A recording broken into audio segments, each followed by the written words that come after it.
human beings may be enabled to go on experiencing such things as music, or love, or mystical insight.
It's simply like playing or listening to music.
I say, had once had this experience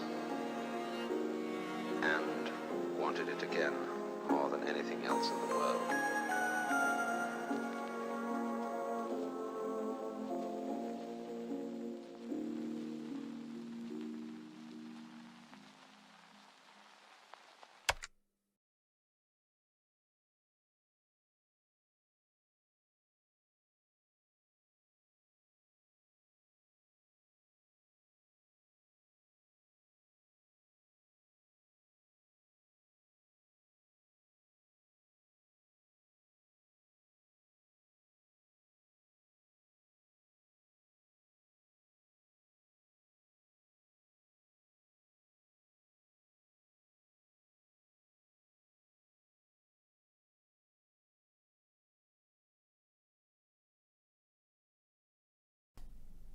I was muted. I was. That's embarrassing. It wasn't a software issue. I literally just forgot to click on mute. Well, that's kind of awkward. Now I have to repeat everything I said and I sound like a fool, but only to me. How's it going, everybody? Welcome to another Ghost Hack live stream. Happy Sunday. I'm glad you guys let me know early. Otherwise, it would have gone completely unnoticed. I'm glad I'm looking at the chat here. Looks like we got some people in the chat. Thank you. Appreciate you guys. But this live stream is going to be a little bit different than normal. I'm actually kind of excited for this one because this is going to be a very informative stream. It's going to be a very educational stream. Hopefully. G'day, everyone. And what I'm going to do today is I'm going to go over my top 10 FL Studio plugins, and I'm actually going to go over them. I'm not just going to list them out. We posted a video a couple of weeks ago where I was doing a little gag video where I was giving a tier list of FL Studio plugins, and obviously a lot of it was kind of a joke. It was fun to make. I like doing those kind of videos, but what I want to do is I want to do a legit list. So I'm going to list off my top 5 instruments native to FL Studio, my top 5 effects, and I'm actually going to go over them. Like, I'm not just going to say, oh, this is cool, you can kind of do this, moving on. I'm actually going to use them, I'm going to go through them, I'm going to show you what you can do with them. It's actually going to be educational, so hopefully this will be a pretty good stream. Can you make a vid trying out FL Studio Mobile? I have... Okay, well, that's a lie. I have tried out FL Studio Mobile, but it was for like 30 seconds, and then I never opened it up again. So maybe that would be fun. Definitely not on a live stream, but on a video. Anyway, so a little unconventional stream. Maybe the viewership won't be quite as high, but maybe this will go well on YouTube as well. It will be pretty educational, and I'm going to list out top 5 of effects and instruments, and then we can all learn, and you guys can roast me for my taste in plugins, and everyone's going to have a good time. So, all right, I think I'm going to go ahead and start this up, and I'm going to start out talking about the instruments. My top 5 favorite instruments of FL Studio, and then I'll get to the effects afterward, because most people are probably the most interested in the instruments. Let's be honest here, that's probably the case. And there's some good instruments here, and some of these are probably not what you expect. And I'm not going to list them out just based on utility. I'm also going to list them out based on like just cool factors, like unique factors that just make a plugin really special. But the first one I'm going to start off with is probably actually, I know I just said the opposite of this, but it's probably going to be based more around utility. And that is this plugin, which I don't actually hear a lot of people talking about. Where is it? Should be, yeah, FPC. This plugin is actually really, really good. I rarely see people using it. It's actually extremely powerful, and when I do use it, it always helps me out a lot. And it starts off with a bunch of different presets. I'm going to go ahead and throw it into just the empty. Where is it? Yeah, empty right here, just so it's completely blank. And this is the way I like to use it. FPC is primarily designed as a drum machine, but you could throw any kind of samples in here, and it gives you a lot of options as far as creating your own drum kits with literally anything. You can drag anything into these samples, and you can see when we go into the piano roll, all of these keys right here are connected to these pads, which you probably understood if you've ever opened up FPC.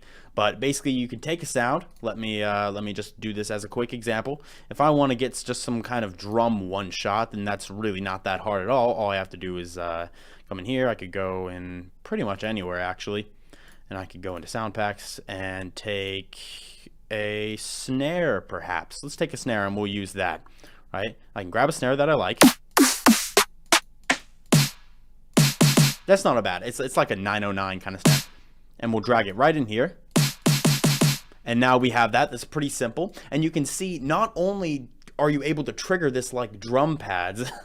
Now this is Will. Not only are you able to trigger this like a drum pad, you're also able to edit all the stuff inside it. And the best part is you're not limited, like say in Battery or something like that. You're not limited to just effects that you have in FPC. You can control this output and route it out to a particular track. So I could put this output to 1, right? And now it's going to come through the first channel in my mixer.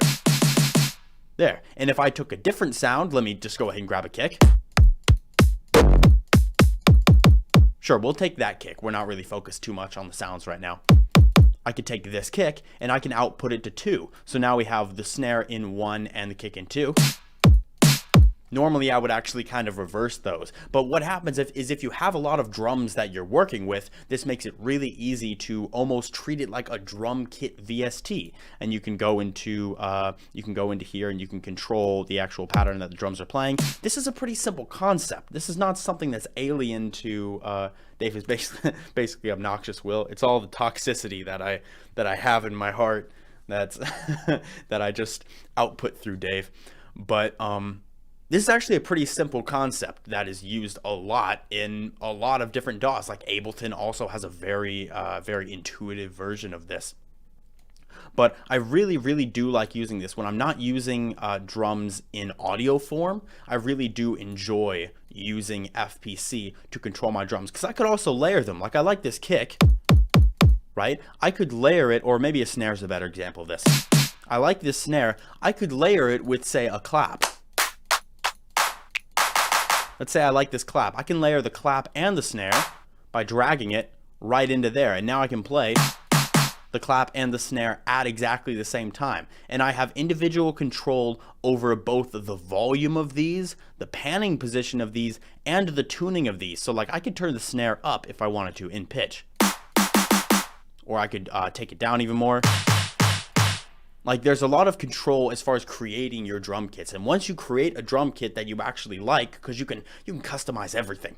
Like everything's customizable here. You have 2 banks of pads. Like you can fit 32 different drum samples in here. You can save them as your own, as just a preset drum kit, right? Like I did this on my old computer. I did this for metal drums because I had a bunch of metal drum samples. I didn't have a metal drum kit at this point. So I created my own metal drum kit in this, and I used that for metal drums. Now, I didn't transfer it over from my laptop, so it's not here, but I do have this particular thing that I used when I was actually creating Doom music. Is I took some metal drums and I created my Doom shells. I also had one that I would use for Doom cymbals when I was making Doom music, but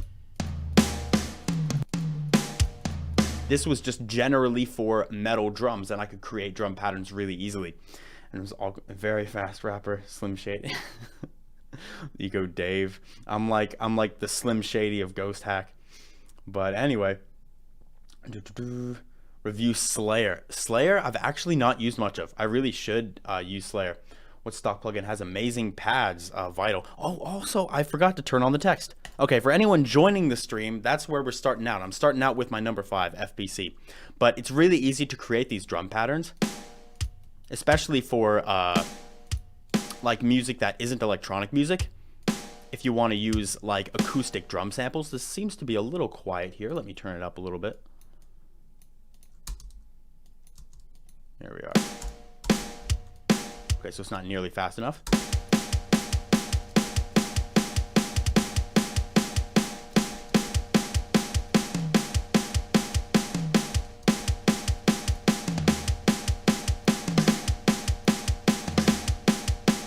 So it's really easy to create more intricate drum patterns without having to do all of the individual drum samples in audio form. And this is just a small handful of them.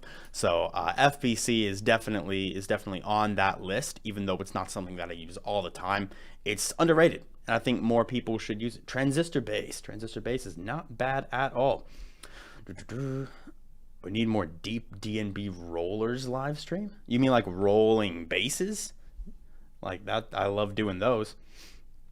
Can we do it even with synths? Absolutely. You can take any audio file that can be manifested as an audio file, can be dragged into here. You can use it with samples. You can chop up anything. It's not just drums. Drums is what you would it's just like a usual thing to use. So you could create any library of one shots or samples. Like it's super easy.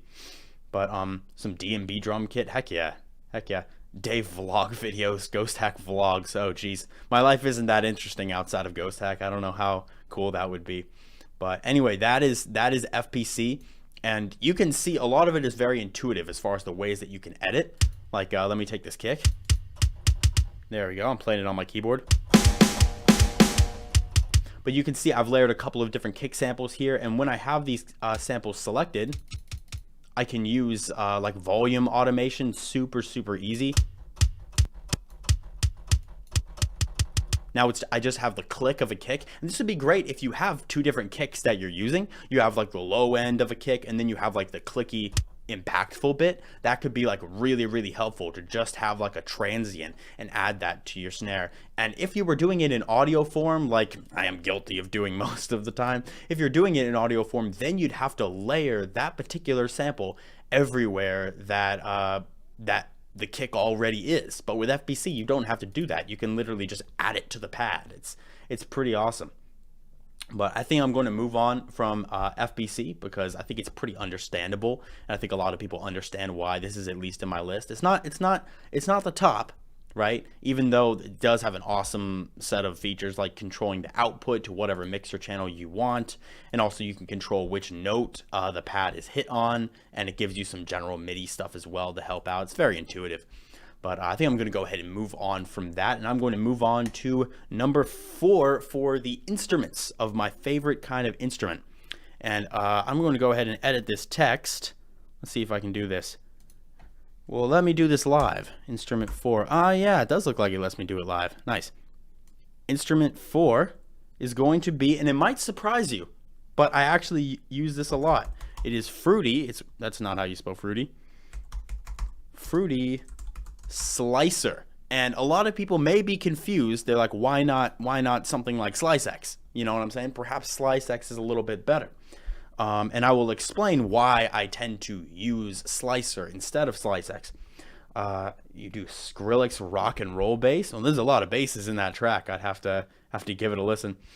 100% sure Harmer will be on the list. Yeah, spoilers, Harmer's going to be on the list. I guarantee it. I'm going to go over Harmer, and I'm going to go over the stuff you can do with Harmer. But anyway, right now I'm going to go ahead and pull up, it just says Fruity. Oh, I got to resize this. Oh, come on. There we are. Big text. Big ting. All right. Let's pull up Fruity Slicer, and I'm going to pull up a project that I use Fruity Slicer in, because I think that's going to be a lot cooler to listen to. I'm going to open up, where is it? This Japan beat, because what I did here was I took, let's see, video fake genres. I can make up some more genres. I've done that in the past, but I took an old Japanese about World War II era record, and I mixed it up into this short little beat, and I can show you exactly how I did it, because I actually used 2 instances of Fruity Slicer, and I would not be able to do this without Fruity Slicer. I think it's a simplistic plugin that in many cases is really underrated. I use it whenever I'm chopping up any kind of, whether it's vocals or samples or anything like that. Fruity Slicer is awesome. I started with this little audio file that I ripped from just an old Japanese record. It's a little quiet.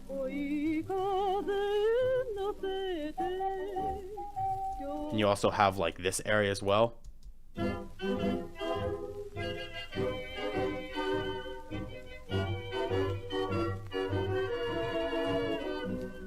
It's got groove, it's got some melody going there. It's kind of dark and ominous, as well as just kind of vintage sounding. So it was really good. It was a really good sample to mix up. But I threw this into 2 instances of Fruity Slicer. I have a Fruity Slicer dedicated to the vocal samples, and I have a Fruity Slicer dedicated to those instrumental moments. Right? So let me find which one each of these are. Where is it?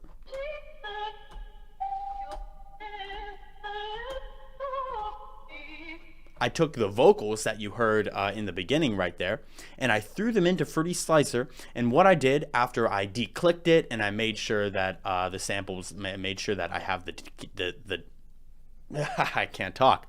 And I made sure that I had the attack and decay correct, and I pitched it all in place, which Fruity Slicer makes it really easy to do. Everything is right here. It's not confusing at all. It's very understandable. And once I made sure I cut it at exactly the right beat. I believe this was at 1/4, but it could have been one of these other ones right here.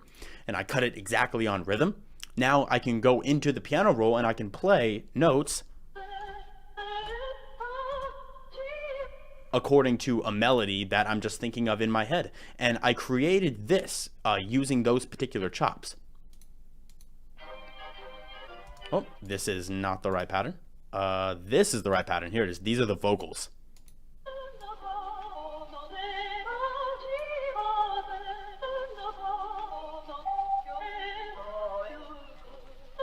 So I created that little melody just using these chops. You only need a few of them, right? I didn't even fill the page. I only went from like 1 to 30, right? I could create tons of more chops because it gives you so many options to chop it up. You can do just some auto chopping here with these lows and highs. You can chop it right to the beat, right? And you can create these kind of melodies. Also, you can layer 2 parts of the sound on top of each other, which is something that you'd have to create a whole new channel for that. If you're actually chopping up the audio file, you can layer 2 different parts at once.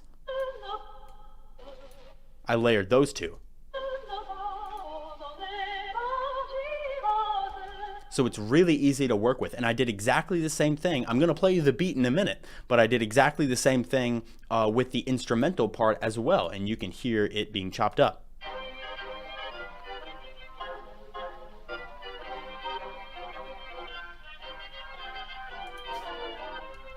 And I designed that specifically to go with the original one that I used in Slicer as well. And you can see in this version of Slicer, I took a different audio file. I also chopped it up directly to the beat. I pitched it in place. It allowed me to control all of these exactly the way I wanted it to. And the thing about SliceX is you can put a lot of detail into these sort of things with SliceX. That's great, but the reason that I don't tend to use SliceX as much is there's a lot of bells and whistles that I actually usually do not end up using. Like when I am using these particular plugins to chop up a file, or like to resample, or maybe like vocal chops or something like that, most of the time the sounds that I want are already there in that particular audio file. I don't need to do tons of intricate editing. What I want is a plugin like this to do some simple stuff to it, to allow me to just access different points and control basic functions like attack and decay and smoothing and declick and things like that, just the basic stuff. And I think Fruity Slicer is a really non-confusing way of doing this. So this is what it sounds like together, as well as after I've added a beat to it.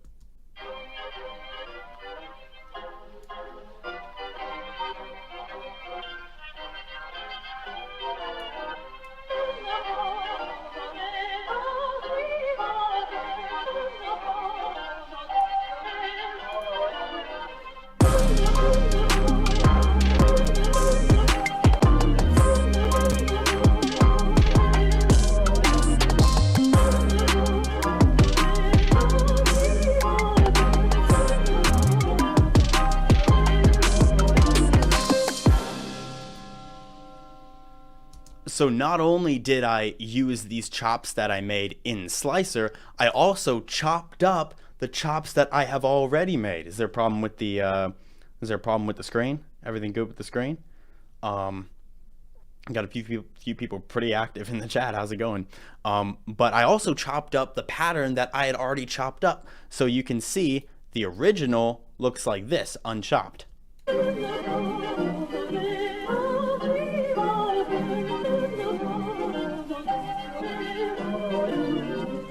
And then I chopped that up to sound like this.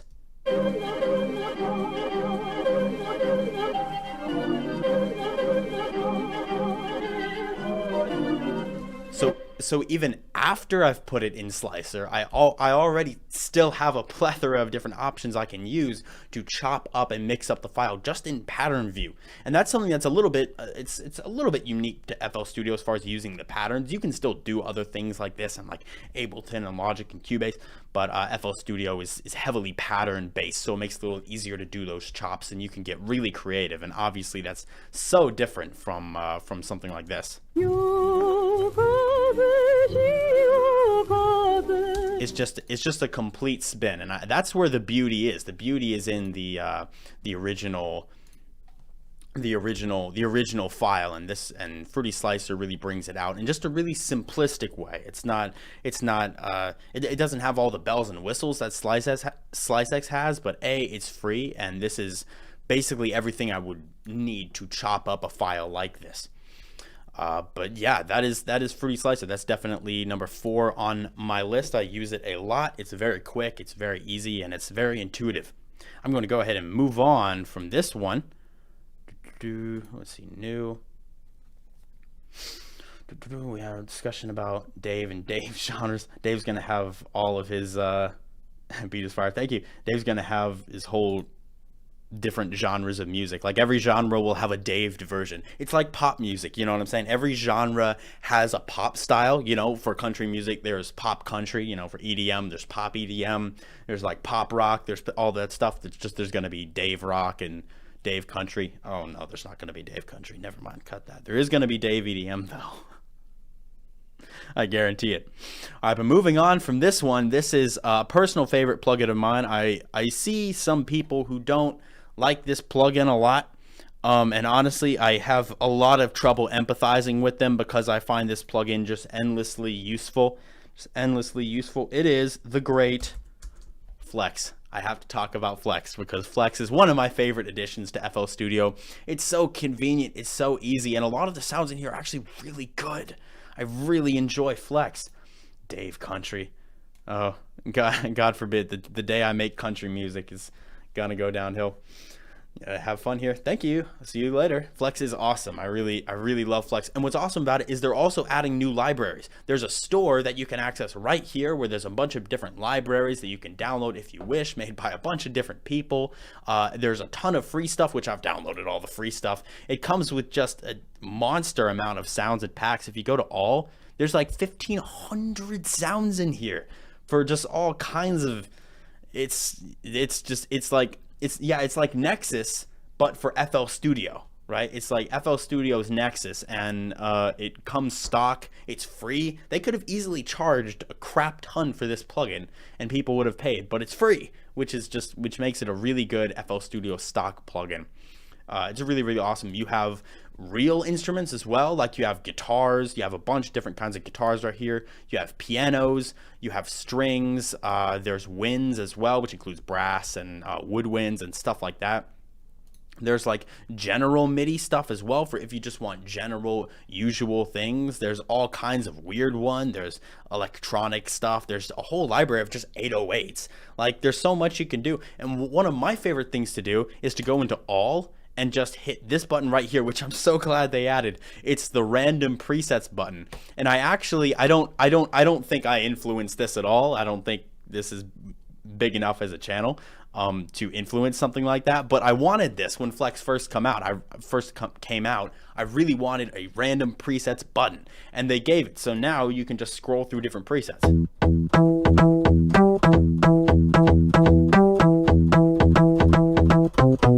And you can go to the next one.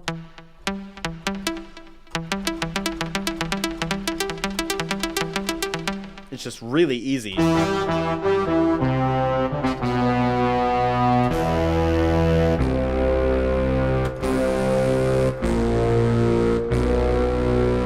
had to transpose my keyboard for that one right there, but you can see if you're lacking inspiration, then you just have endless different sounds right here.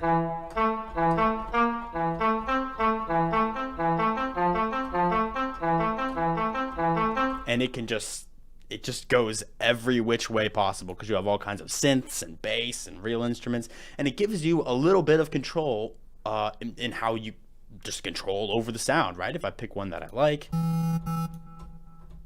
let's see. That's a nice real bass. I want to pick something maybe a little bit higher.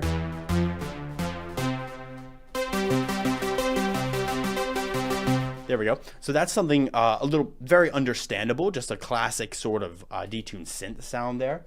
And you not only have presets as far as just basic stuff you can control.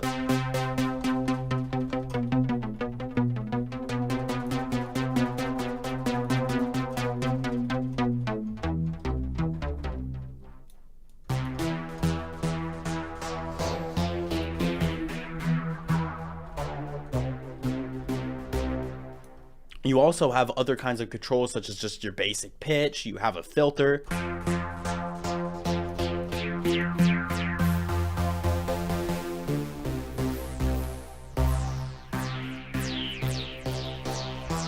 And you can control the envelopes of the filter right here, just like all the time in every single patch. Same with the volume envelopes with the ADSR as well as a hold. So that's just useful in every situation. You have a master filter as well as this filter that does modulation. You have a built-in delay and reverb, so that's really convenient if it's just an extra thing that you don't want to go through a whole effect chain for.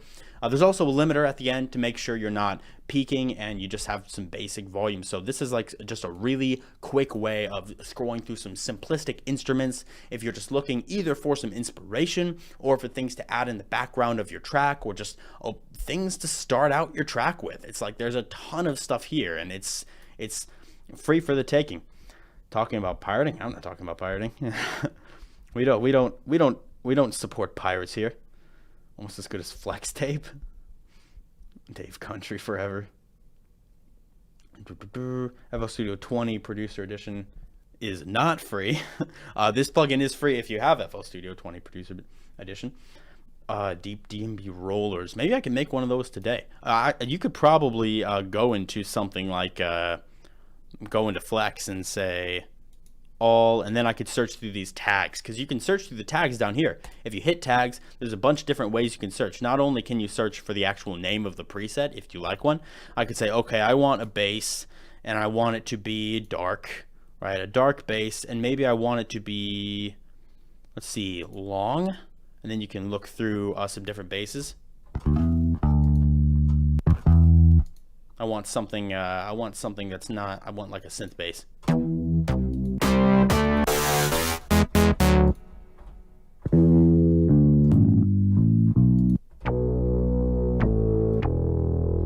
And in this situation, I actually think I want to go into the Seamless Monsters pack, because I know that there are basses like this in here. So we can look at these.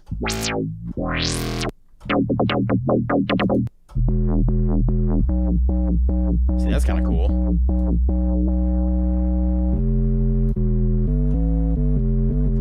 I can see me using that for like bass house.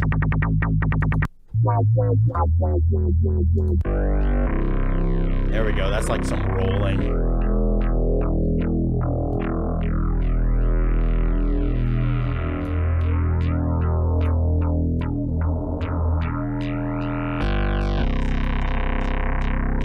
And of course, for something like this, who would I be if I didn't throw the thick rack on it?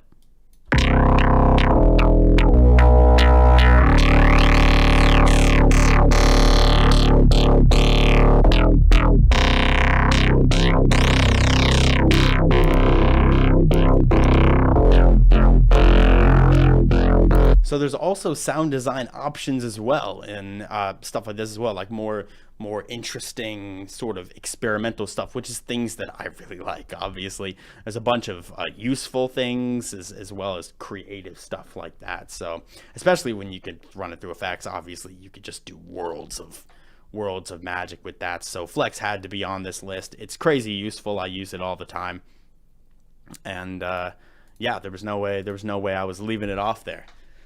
So yeah, that was number 3. All right, we're getting close here. The next one is one that plenty of people talk about. It's a little hard to get into if you're new, because it gets kind of complicated. But I really enjoy diving into this, because there's so many options. And even though it doesn't make sound itself, the stuff that it allows you to do inside of it, like the kind of automation and control you have, is just, it's literally endless. There is no end to the amount you can do with it.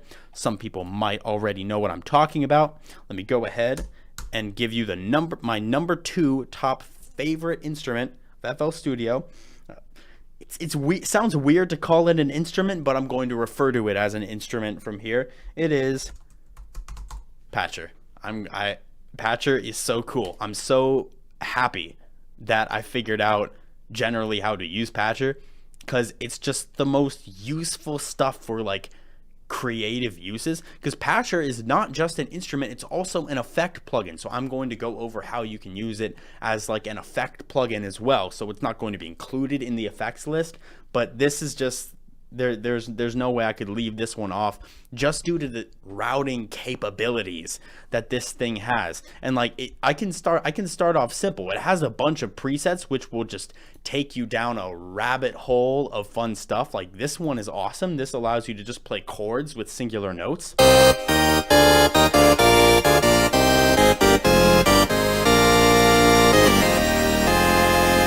So like if you want to be deadmau5, and that's really easy, it's very loud, but you can see, look at this mapping.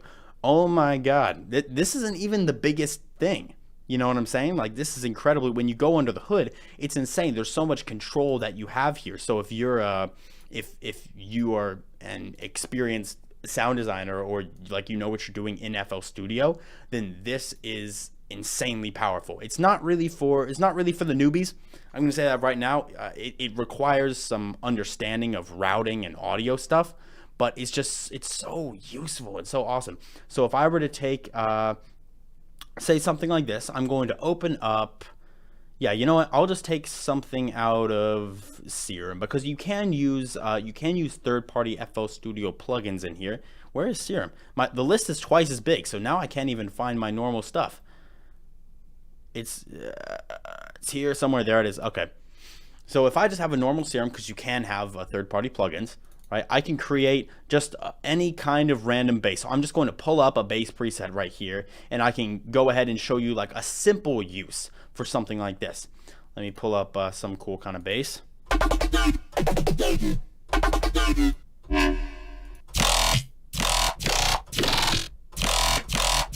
Okay, we have a little growl bass here. If I were to throw this down, oop.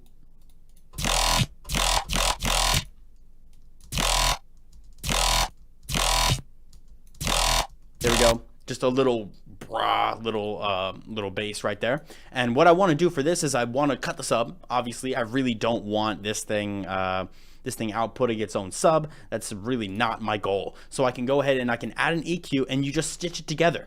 You can stitch it together, and an EQ is just one of the most common things that you would do here, right? I can stitch this together, and I can go ahead and cut the sub. And then let's say that I didn't want to add a different instrument for the sub, and I didn't want to layer it up.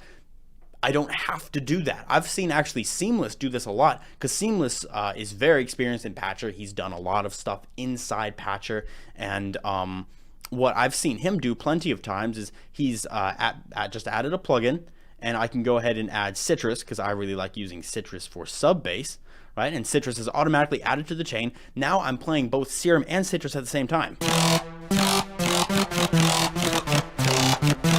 And this could be really great if you're layering like a stack of different synths together. You can throw them all in Patcher, and you can affect them differently just inside Patcher.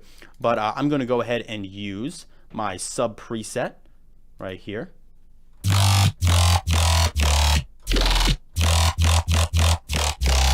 Now it looks like I have to take it down an octave. So now I have added both a sub and a Serum on top of each other, and I can control the level of it just with this. And that's just if you want to add a sub. You can add all kinds of layers. For example, there was a what's the kind of house called where big room house? That's it. There was a big room house track that I made on a live stream, right? And I had like 5 different synths layered on top of each other for the main lead. And what I really wished I had done is I really wished I had thrown all of those synths into Patcher, because then I could see everything that I'm using just laid out right in front of me, right there, just a blank canvas. And I could also throw some effects in Patcher without having to do a bunch of complicated routing in the effects chain, because I could add effects on top of this all day. Like, let's say I just wanted to have more sub distortion. I could add any kind of distortion plugin. Let's take something basic like a Wave Shaper. I could route both of these sounds into Wave Shaper, and then route it out to FL Studio, because it just goes in from FL Studio. You do your stuff in Patcher, and it goes out to FL Studio. And now I can control how distorted it is. Let me turn this down. It's going to get loud.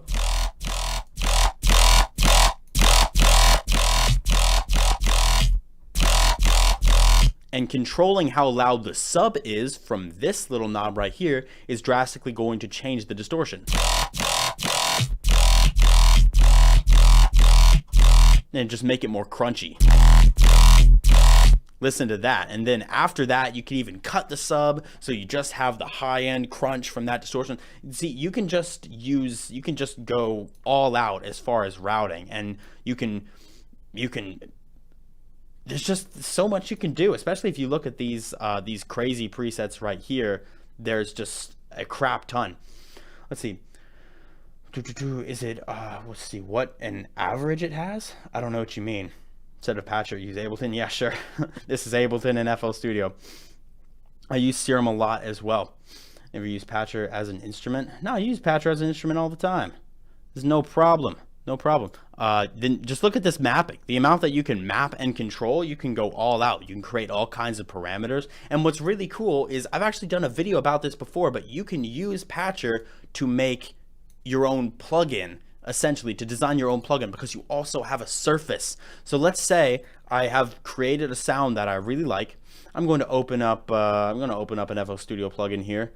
Let me pull up Harmor. Where's Harmor at? Harmor's over in this side. Yeah, here's Harmor. Okay, so I have Harmor, right? And let's say I have a sound that I like. You know what? We're just going to use the default sound. It's a little bit quiet now. but I want to control the low pass filter. And I want to control it a little easier. What you can do here in Patcher, it's actually not that complicated at all once you start to use it. Is I could just right click and hit activate, and now this little blip pops up, this little red dot, and this little red dot means that there's an activated control in Harmor, right? So now what I can do is I can go to the surface over here, and I can plus and add some kind of control like a knob. Let's go and let's add a knob. This is really easy. And there's a bunch of different design options you can choose for knobs. You can make it look all pretty. I guess heavy red. I could do heavy red. Yeah, sure. We have a little knob here. Let's make it a little bigger, right? And we have a big knob. Congratulations. You've made a plugin. Now you just have to connect it. And now I can get out of this workspace area like this, and I have this knob. Boom, I could rename it as well, but we have a knob. Awesome. We can go into mapping, and you can see now there's a little red blip on this surface area. So this means that there's a control in the surface. And this means that there's a control enabled in Harmor. So now we just have to connect it. I can drag these together and I can connect the surface to Harmor right there. And now this control that we activated, this low pass filter, is going to be connected to this knob in the surface.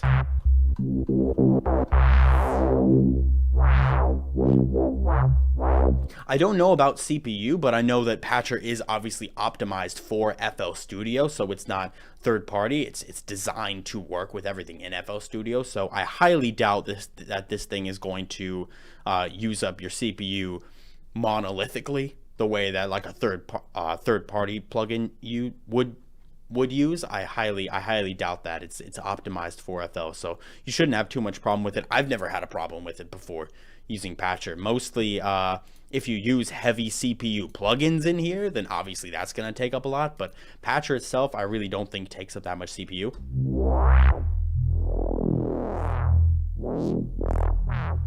So now you have that, and that's just one particular control that I've added. I could create a control out of any of these knobs right here, and I could connect it to any kind of control in the surface, because like I said, there's tons of things you can add. You can add knobs, you can add sliders, stuff like that. You can build it up and create it if you're a creative person that also like understands this kind of routing. You can create some insane kinds of plugins and effects and stuff like this through Patcher. It's a blank slate for producers who like know what they're doing. It's awesome. Can you show some useful presets in Patcher? I can. Let's see. I wanted to say what advantage has it. I think the main advantage that you have in Patcher is just the sheer amount of control that you have with it. It gives you control over all of these presets, and it's just an insane way of routing.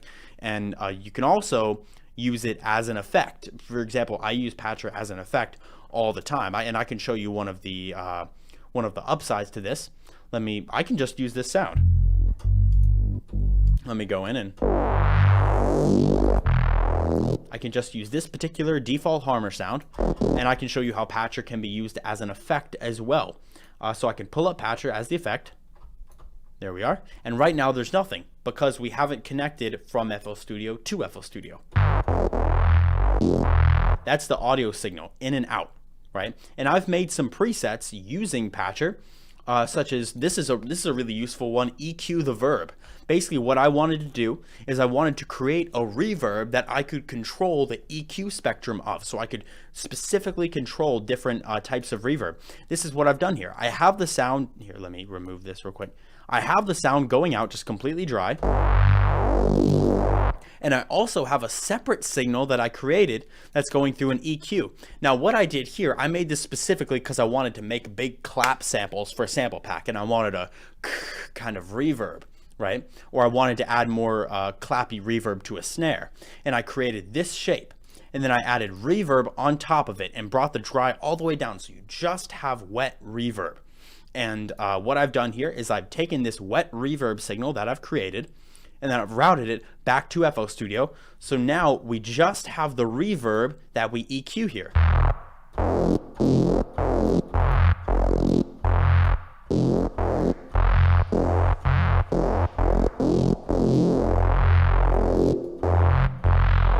I can now EQ my reverb. And that's especially handy when I'm doing it on drums. It's really simple. You can see exactly what I'm doing. That's just ultra simple.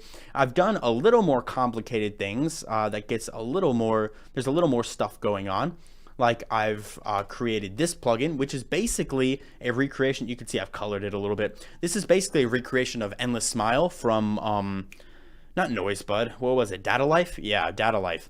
And I've used these particular controls with an envelope controller and an XY controller to essentially use this as a riser. If I play or use this on my risers. If I play a sound,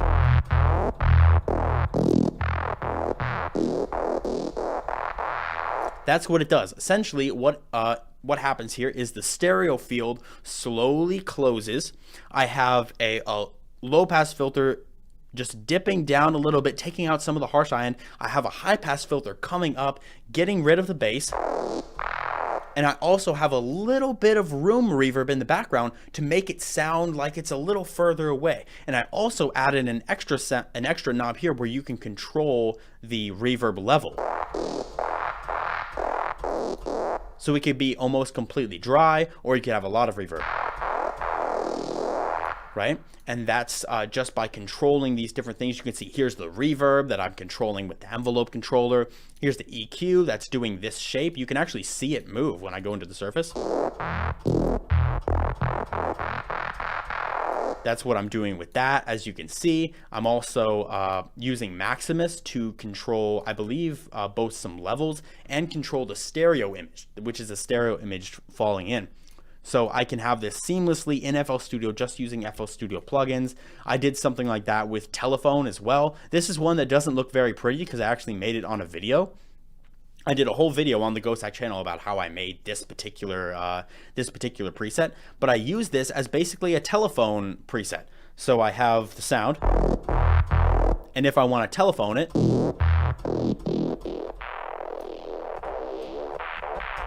I've successfully telephoned the sound. And this right here is controlling some room noise, stuff like that. So it's really easy to automate those things. And you can see exactly how I made this on the video on the GhostHack website. Things you cannot do with other stock plugins. Let's see. Useful presets in Patcher. Oh, okay. Yeah, I know what you're saying. Well, one of these would be one thing I found out recently is I actually found out that there's a disperser inside of Patcher, which I bought Disperser before I saw this, so I kind of wish I hadn't. But where's Disperser? Yeah, here's Disperser, right? There's a disperser that they made inside of Patcher. So now I can make my sounds juicy.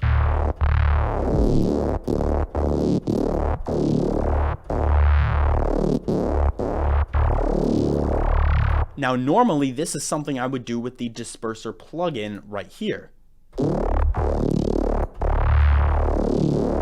It's subtle, I know. It's not the most obvious example, but that's one of the things that I was particularly excited about, is there is a disperser that someone made inside of Patcher, which is awesome. There's other things like there's vibrato stuff in here. There's all kinds of, these are just the things that I have made. There's all kinds of crazy effects. Let's see, I believe this right here is a Vowel Simulator. Let's see. Level. I forget exactly how this one works. This might not be the best preset to use in this particular example, but let me find another one that's particularly fun. Yeah, this one right here is actually Resonator, I believe, is particularly useful.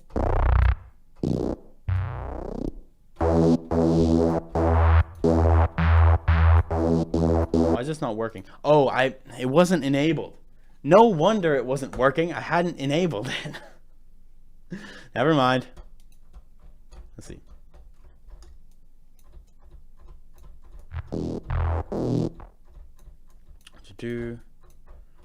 Now, why is this not working? Well, whoa. All right. Well, this is a whole lot of stuff happening right here. So this disperser is already in Patcher. No, it's already in Patcher. This is a preset. Only preset I use in Patcher is Humanizer. Humanizer is especially useful. But anyway, okay. Well, now I'm confused as to why this isn't outputting sound. normally this doesn't happen. I remember using this on actually a particular live stream where I was making color bass. I actually did use this. It is Julian, and Julian is very good at making plugins. So that's kind of awkward. I don't know why that's happening. It probably is just a me problem, but this isn't even my final form. Yeah, there is guitar amps. Someone was asking about guitar amps. Like, here's a British guitar amp right here that was created. Look at that. Look at that mapping.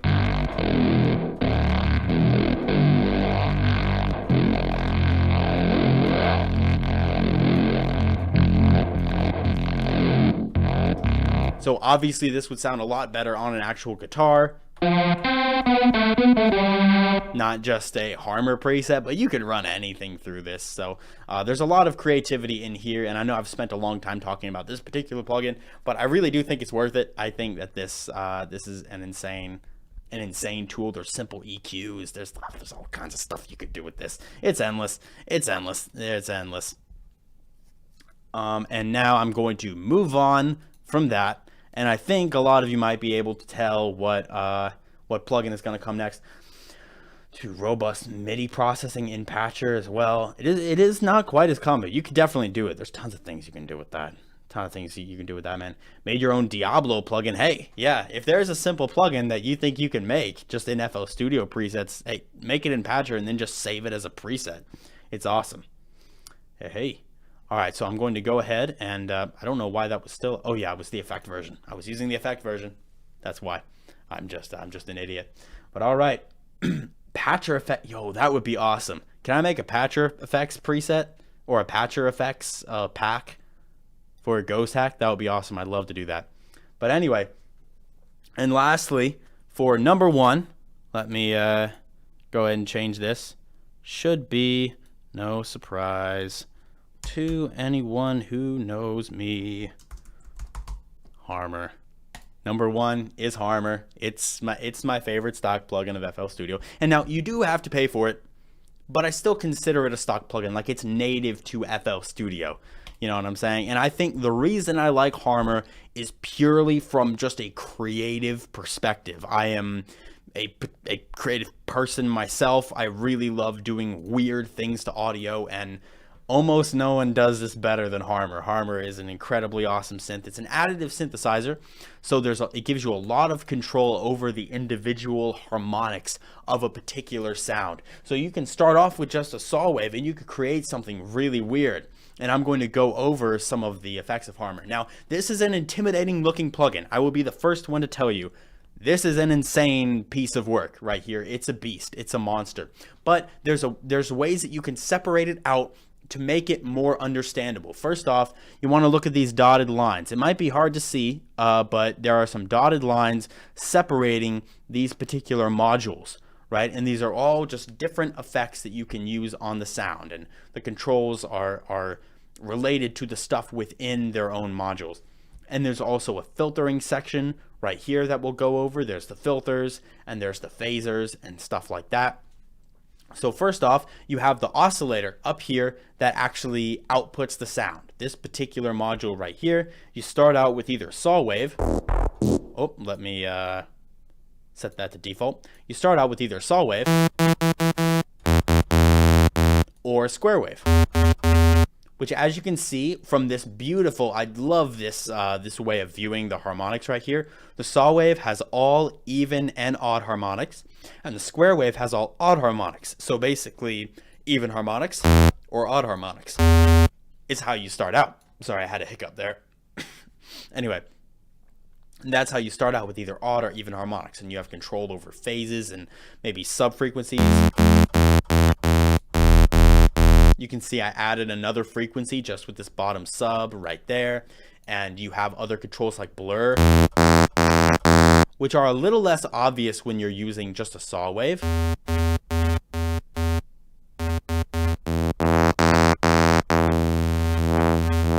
You can see that how the harmonic blur just sort of smears all the harmonics together, and you have a bunch of controls for stuff like that. There's tremolo.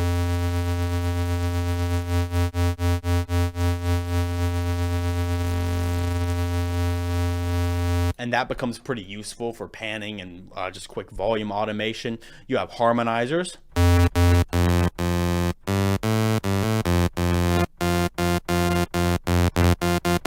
Which basically just multiplies harmonics on top of each other without using distortion, and you have a bunch of different controls for that. In this particular module, you have Prism, which Prism is really fun. Take a look at what this does. Hang on.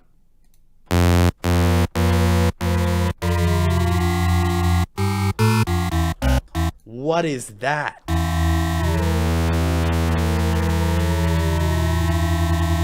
You can't do that kind of action in just any plugin. You need an additive synthesizer to do that. And I know it sounds pretty garbage right now, but the amount that I actually use that in basses is actually really surprising.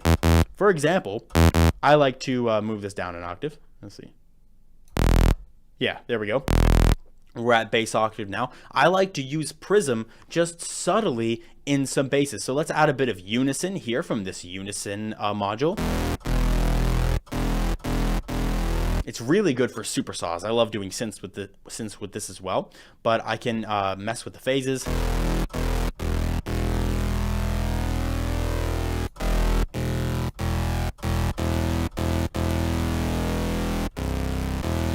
And what I'll do is I will add a little bit of Prism. Now that sounds kind of funky. It doesn't sound very nice. But you can go into a specific feature right here in this section. And this section is just this envelope right here is all like the automation parameters you can do. You can set LFOs, keyboard mapping, velocity. This is your mapping section where you can control a bunch of different features of these, right? So you can see there's a bunch of different ways there's a bunch of different things I can control here. And I'm going to go into this specific one, which is harmonic Prism. Now it says Prism in the name, so you know it relates to this one, but this is automatically basically mapping out the way in which the Prism like bends the harmonics. Now this is it's a little bit complicated. It's not necessarily, this might be not that much of a newbie thing, but this is basically the way that Harmor is right now bending the harmonics using Prism back and forth using this this shape. And we can edit this, and one of the most useful shapes that I've ever used for this is one that I've created. I actually saw Seamless use this, which is why I saved it. It's really nice. Is I created this particular shape right here, and you can just create this with points and dots. You can draw whatever you want. And what I do with this is I add this to my basses to give it a little bit of squelch. So I have the basic just saw unison bass. And then I add some Prism to it.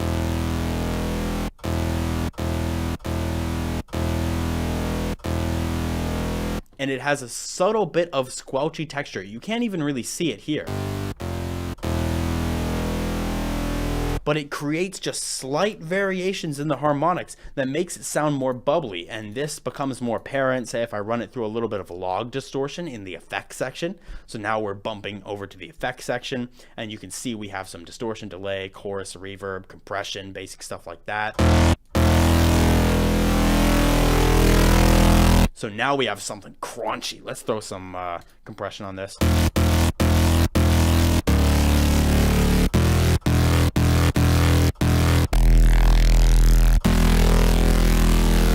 And now we can remove the Prism and you can hear what it does.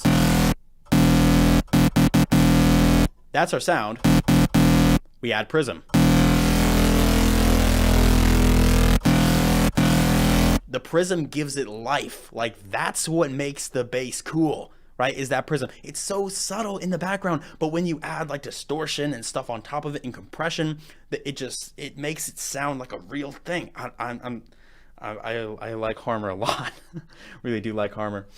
Let's see, Harmor, yeah. Shout out, please. Why? Harmor deserves a Nobel Prize. Try to make pads here. Harmor, yeah, pads can. You can make pads in Harmor really well. Let's see, you can make a bass out of the Pogger's face. Yeah, that's something I'm gonna get to, is importing images. I want to spend a decent amount of time on Harmor because it's such a cool plugin. I love it so much. And from here, we're not even done. We could try out Square Wave. We can go Terror Squad right there. We can now control some harmonizing.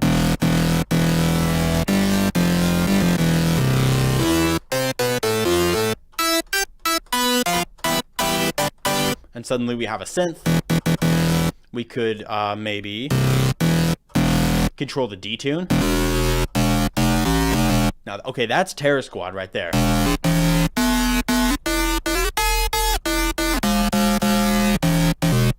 A bunch of creative controls there. And we haven't even touched the filters either. We have just basic stuff for filtering, like low pass.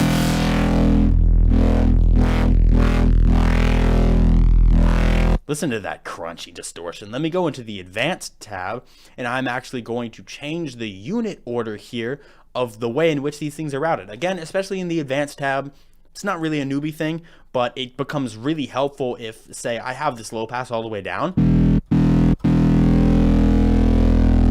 but you hear that kind of crunch. That's not great. Actually, the best thing probably would just be to ease back on this. Maybe change it to soft saturation.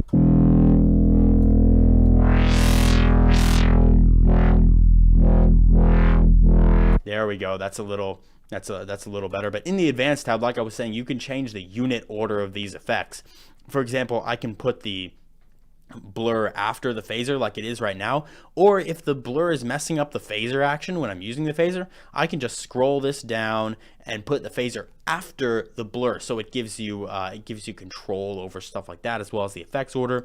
Most of this stuff you don't have to think about all the time. This is just advanced stuff for the people who really want to get in under the hood. But we're back at which section are we at here? Yeah, we're dealing with the filters. So there's two filters. We're using just a crude low pass right now, and you can change the filter shapes. So you have just crude low pass, band pass. Boy, that's a weird sound. I like that, alien noises, and you can see exactly how the filter is moving, which is awesome. I always have this enabled. There's band stop.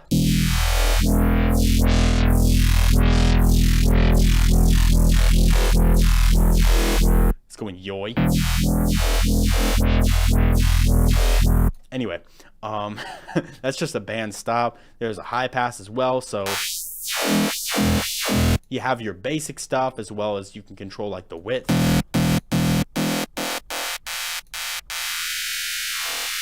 You can make it really tight.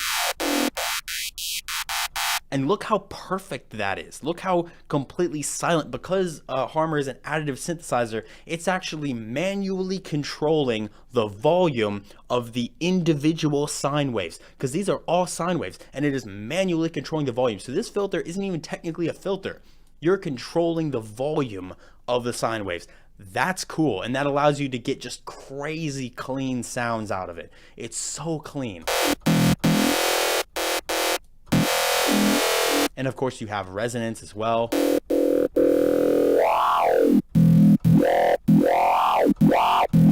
Oh, that's cool. Let me throw some more distortion on this.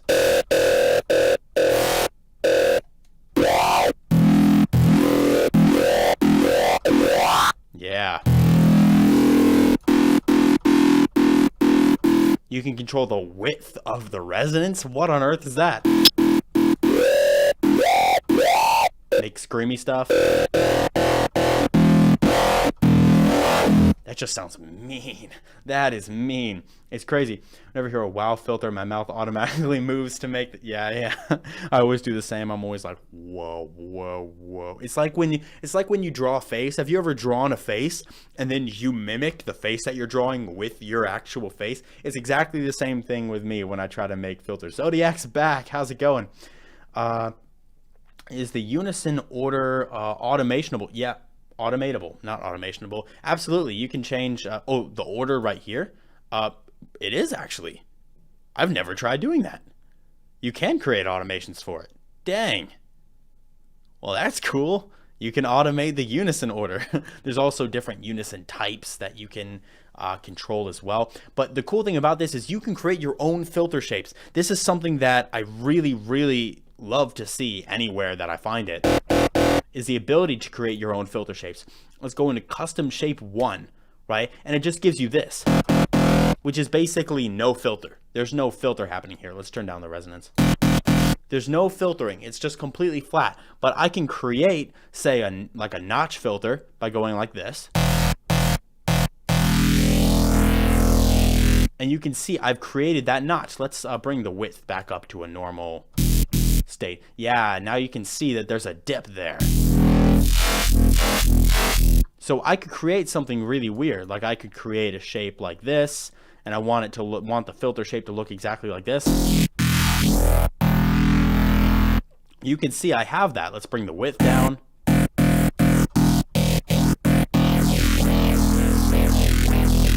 Look at me, look how smooth that is. Boy, that is clean. Yeah, it does sound like a phaser. You can create like a phaser-like shape, especially if I delete this and I create something a little more on the lines of... See, that would be like a subtle low-pass filter. I could change this to maybe wave. Whoa. And then I can experiment with this. Whoa, look at that.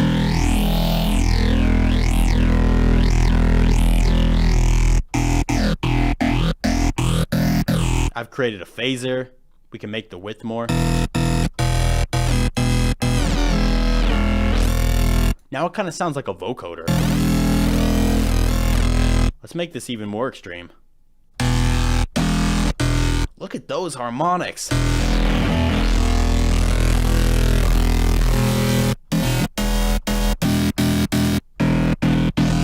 That is insane. That's actually awesome. That's so cool. Look at all that. And this phaser is this filter is controlling the individual volume of those sine waves. So it's incredibly clean. It's perfect. Click on the saw or square wave in the top left. Yeah, I mean, I could change it to a saw or a square wave.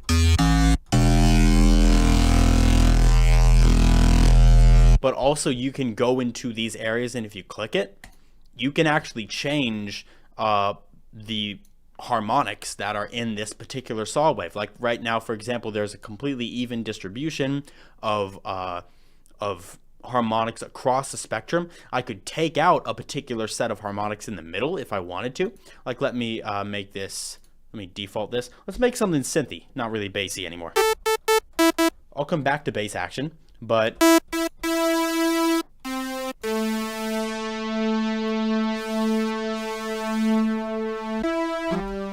let's say I create a little pad here, I add some volume automation.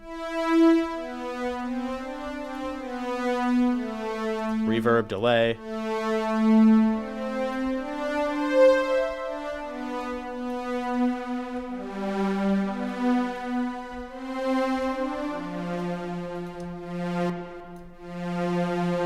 Now I can click the saw wave, and you see with the saw wave there's a completely even distribution, and I could take out maybe some of the middle. Whoa, that's not what I wanted to do. Hit single curve, there we go.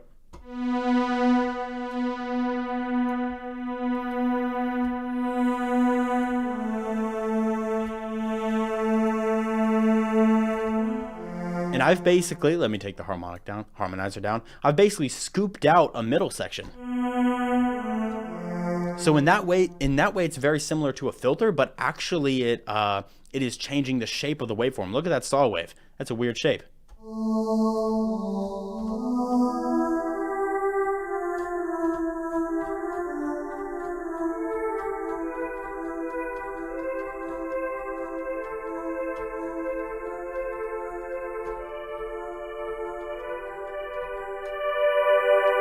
So you can do that to both the saw wave and the square wave. You can see, look at the square wave. You see how the square wave, it has every odd harmonic, but the even harmonics are down. Each of these lines represents a harmonic, right? So that explains that right away. You want to make it a saw wave, just make this single curve and bring this up. And now you've made the square wave a saw wave. So you have individual control over the harmonics as well. But I want to show you something else that I thought was really cool because I created this the other day, and I just want to show, or I was actually yesterday, and I just want to show you the kind of textures that you can get out of this, because I'm going to be honest, I am a bass person. I really, really like making creative basses, and I use Harmor for basses all the time. And what I did was I went into this right here, and I right-clicked and I hit randomize a few times until I got a texture that I liked. Right? Is there a difference between Harmer's reverb and Fruity reverb? Yes, I believe there is. I think Harmer's reverb just uses different reverberation algorithms. I'm pretty sure it's more of a plate reverb as well. But Harmer's awesome, really, really powerful. Heck yeah, it is. You can drag an audio file into the timbre section. That is true as well. I want to talk about that too. There's so much to talk about. Let's see. How do you change the waveform? Okay, I went over that. Yeah. Okay. Examples with other presets, not only with pure style wave. Yeah, this would be a preset that I made the other day, and I called it Laser Seal. It's like a cool bass sound. Let me go down. Yeah. I really liked what I did with this. You can see I'm using the Prism. I have the detune up here, making it kind of wonky and weird. I have some unison happening. But most of the cool stuff that's happening is actually in the phaser tab. And you can see I have a few different things I'm controlling. I'm controlling the phaser offset right here. And this is what's making it sound. I locked it to the tempo. And this is what's giving it that kind of lasery sound. Is that I'm controlling that phaser offset because I have the speed of the phaser set to nothing. So the phaser isn't moving around. If I turn the phaser off,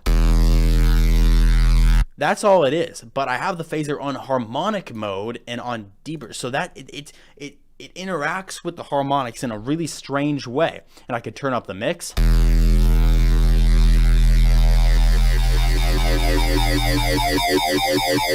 And now I can adjust things like the width of the phaser, which is going to drastically change the tonality.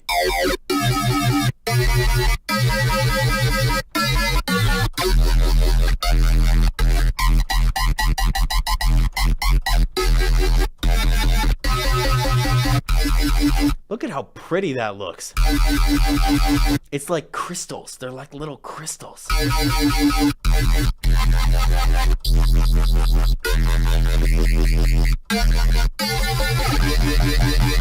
If I turn it not on harmonic mode, just on normal octave mode, just like any old phaser, it actually also sounds pretty cool, I'm not gonna lie. Like, that's cool.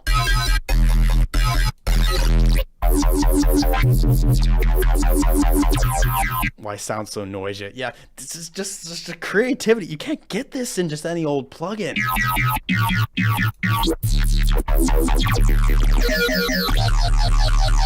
Ah, that's cool. Let's change the speed.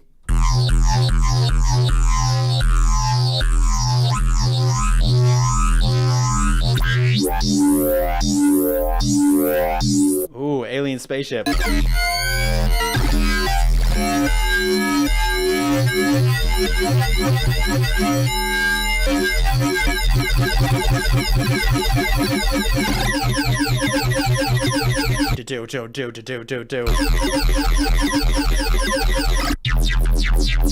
So as someone who loves sound design, this is endlessly fun. I'm tickled to death every time I open this up.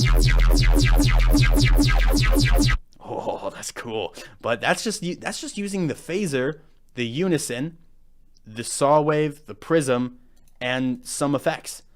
That's it. And there's no effects on this either. I haven't even thrown like a thick rack on it or anything like that. Endless amounts of fun. Let's see. This is actually a nice pluck I made from a more synthy perspective because I used this pluck feature. I used Prism again. I love the Prism tool. I love the Prism tool. I use Prism to really mess up the harmonics. You can see what I'm doing with the harmonic Prism here. And I also control the pluck.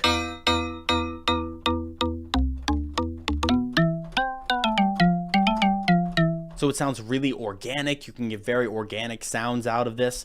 I guess I should pull up for effect. I use this in my Death Step stuff. It's a bass once again. I make a lot of basses in this, but I resampled a picture of Harambe, and I made this bass.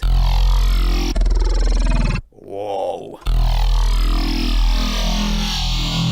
And I've messed it up with Prism, and I've used unison and the phaser. because what I did was I dragged in a picture of Harambe, and I have a tutorial about how you can make a bass using images, and I dragged in a picture of Harambe, and there's a bunch of positive and negative harmonics generated by the lights and the darks of this image. And if I scroll through the time,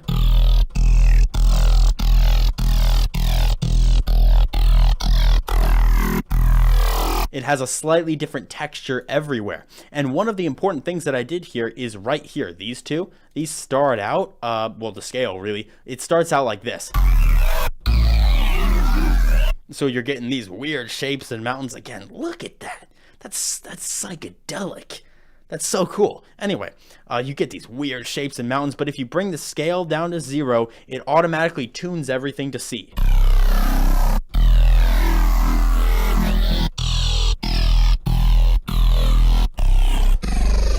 So it now is far more usable. Sounds like steel drum, yeah. This is the Haram bass. This is the Haram bass. But again, I have a tutorial on the Ghostak channel about how you can resample images with Harmor. It's so cool. It's just so awesome. Looks like a landscape. Yeah, when I go like this. That's mountains right there. That's a mountain range. Boy, that is just noisy. Ooh, look at that. It's beautiful. It's a beautiful thing. Let me see if there's another one I can just show off real quickly. Made a little 8-bit sound.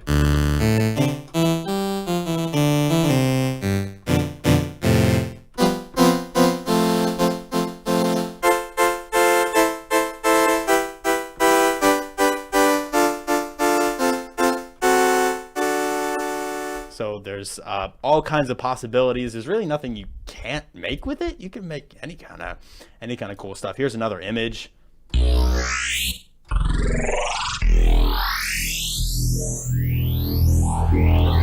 That's high frequency. That's weird. That's cool. I've resampled like a toilet. Laser seal. There's that. I'm trying to remember. Electrocord. What is this? Oh yeah, this kind of sounded like a harpsichord, like an electric.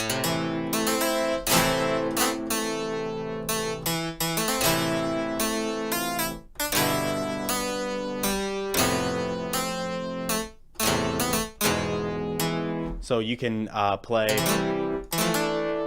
some cool kinds of things on that. I don't know if the Dragon preset will actually work because it was using an image that, oh, well, there's the Dragon preset. Oh. I'm not quite as proud of this one. Perhaps I can fix it up. Maybe we'll do a deeper and set it on harmonics.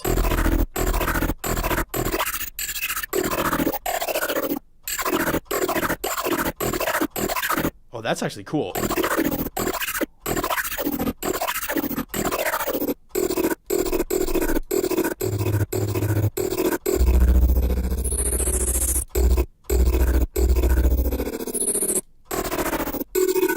Ooh.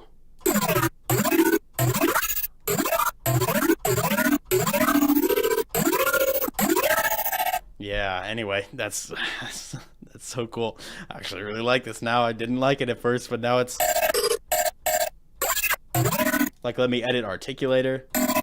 So now I can create a little shape with an envelope. Just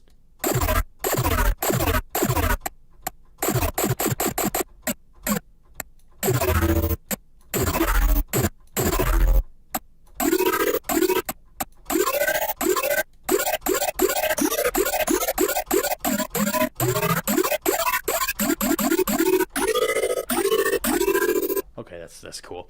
Anyway, okay, this is this is awesome. You could do endless creative stuff with it. So I think I'm gonna move on from Harmor. I guess any questions about Harmor or the other plugins that I've talked about so far? I've spent a good amount of time on it. Yeah, an hour and a half talking just about these. Oh boy, wow. I'm a nerd. God. Ghostak Discord server coming soon. Yeah, it's gonna come. It's not here yet. It's not here yet. Even more than the monkey bass. Anyway, awesome. Harmor. What a beast. What a beast of a plugin. And now I'm going to talk about some effects. Okay, the end of this week. Oh, soon. Nice. Yeah, I didn't know what the progress was on that. So awesome. Let me go ahead and change, because I'm going to switch over to the effects, unless someone has other questions about the particular instruments that I've used so far. This will be... Wait a minute now. I want to change... Okay, there we go. Effect number 5. All right. Whole episode just for Harmer. Heck yeah, I could do that. I could do that all day.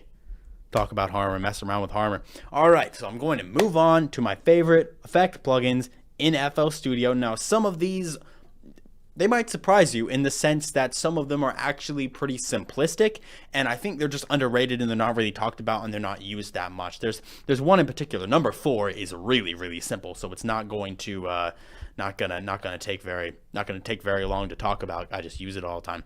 But number 5, the first one I want to talk about, is one that a lot of people like. Some people dislike. They say it's low quality. I actually like it a lot. It is Effector. I'm going to talk about Effector. Effector is actually extremely useful, and I'm going to go ahead and create just a really basic sound, probably just in Serum, that I can use to show off Effector. One that is not particularly annoying. Maybe...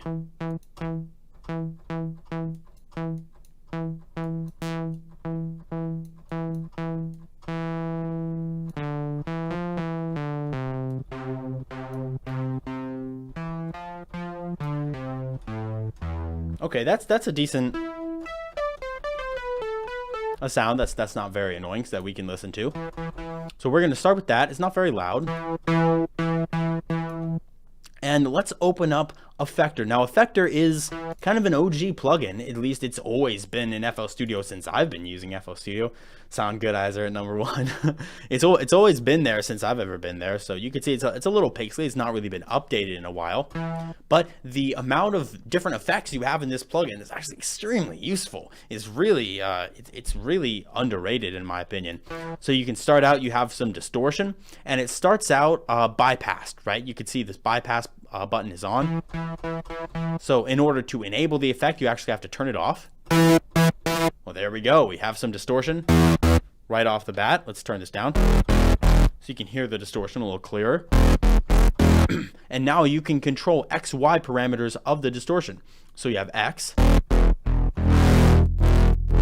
which seems to be just distortion amount.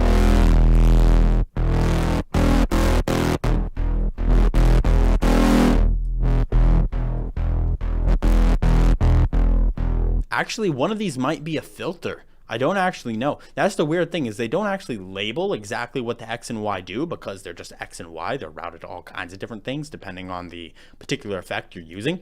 But you can easily control it and add some nice crunchy distortion. There's other distortion modules you can use as well. I don't tend to really do much distortion with this particular plugin, but it's there.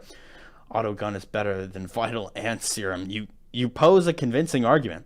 How can you make wobbly reverb without using automations? I think you might have to use automations to make the reverb wobble.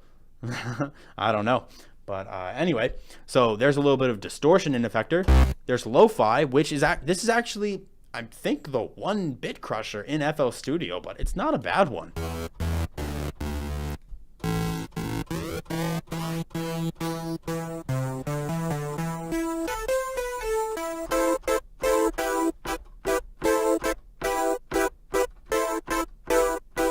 So you can add a little bit of lo-fi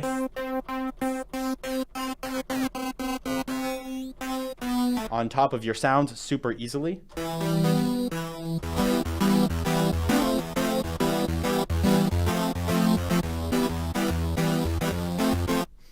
Let's see. Crazy Dave from Plants vs. Zombies. But anyway, so a bit crusher right there. That's very useful. FL Studio, I think that's the one bit crusher. So you got a bit crusher right there. Nice. There's a flanger.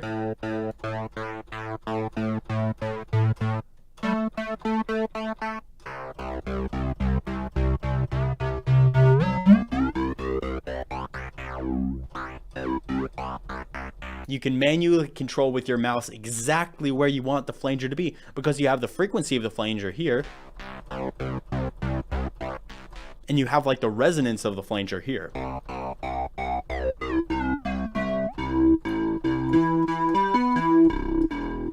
that sounds cool.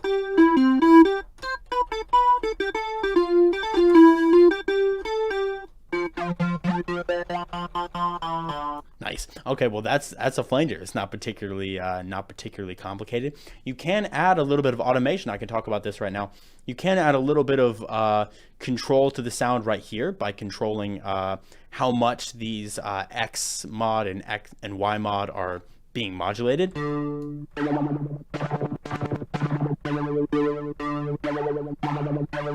Like there's a little bit of that. It starts out as a sine wave, this modulation, and you can also change the rate.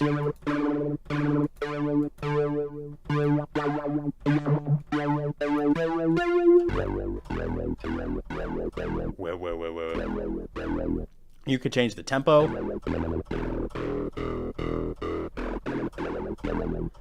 You can make it a saw wave.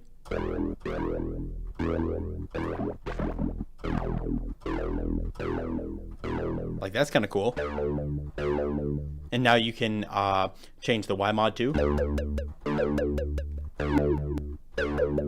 It's actually kind of a cool effect. It has little blips and blops. You make it a square wave.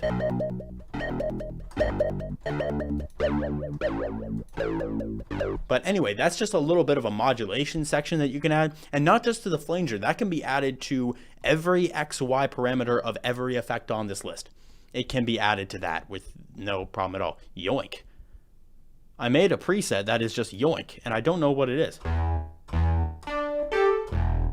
Oh, this is like a rhythm.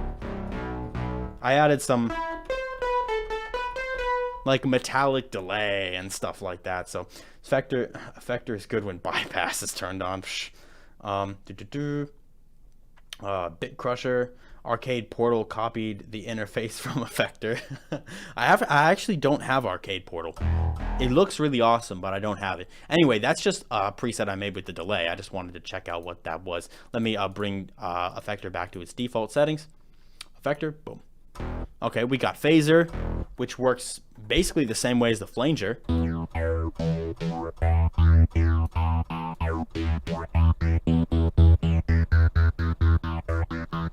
You got a nice phaser you can manually control there, as well as adding some modulation to it. There's basic filters. I don't really like to use the filters in this one. I'd rather just filter in like parametric EQ2. I think it's easier. You can see a little better. But you do have low pass, band pass, and high pass right there that you can control with this if you so wish. So that's available to you. Delay, like I showed before.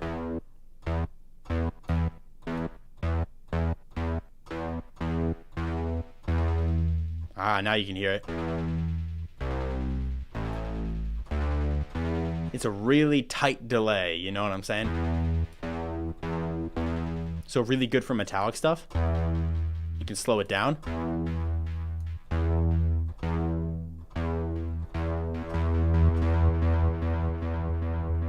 Ooh.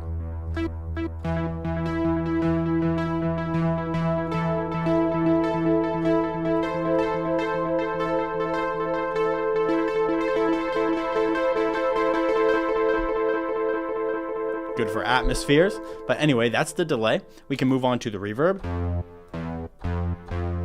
which I believe, if I'm not mistaken, this is a pretty decent plate reverb. It's not all that bad. Let's see. Okay. Serious question: can Sound Goodizer be a good replacement for OTT? Not a replacement, but use them both. That's what I say. Just slap them both on there. Let's see, stock OTTs, multiband compression, preset warmers, and I need to thank me. Delay could work well on drums. It really would. I remember Eliminate using Effector for vocal chops. Yeah, I've seen Eliminate use Effector a lot, actually. He uses it a good bit. But anyway, plate reverb. I believe plate reverb. It's nothing too complicated here, just a normal reverb. Stereo, which will actually, it will kind of mess up the phases of your sound. So again, I don't really tend to use a stereo much, but it's still available. And this could become a little more obvious if we bring down the unison. So now we have mono sound versus stereo sound. This will kind of swap the phases and make them kind of interesting. Makes it sound like it's kind of panned in one direction, you know what I'm saying? So it's not quite as useful as some of the others. But you also have what I believe is some trancing option. You have like gating. This would actually make more sense if I add a ton of reverb and stuff on this. So let me bring back the... You can hear it kind of bouncing up and down. Let's add a bunch of delay right here. And some reverb.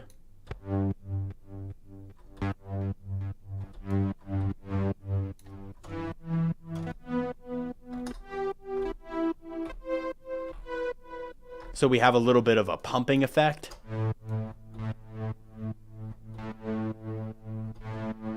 And you can change the shape of it and the strength of it.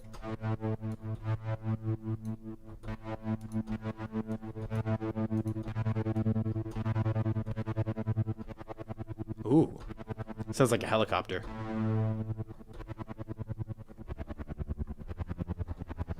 I wish some days Nanny would be stock FL Studio plugin. Ah, I wish. I mean, I bought it, so I don't have to wish that too much, but I wish. Forgetting the traditions, the octagon. He should just create an octagon inside of Patcher and then just open up the Patcher preset of the octagon. That's what I'm saying. Fruity Multiband. Oh, okay. I think I know what you're saying. Well, now I'm curious. I have to test this out. Where's Fruity Multiband Compressor? Here it is. The preset Warmer.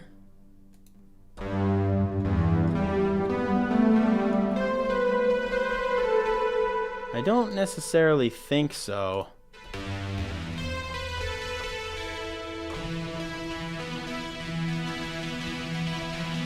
Uh-oh. But, yeah, nah, not really. Not quite, but you could probably make an ODT preset in Multiband Compressor. Anyway, back to Effector. We're almost done here. We have granular, some granular control here, and this is one of the things that is kind of strange. Because, let me take this off. You can, as soon as you unbypass it, it will immediately take itself into effect.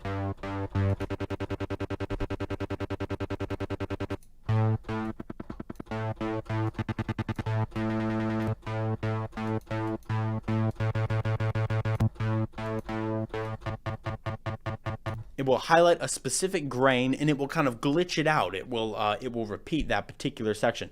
So we can make this nice and fast.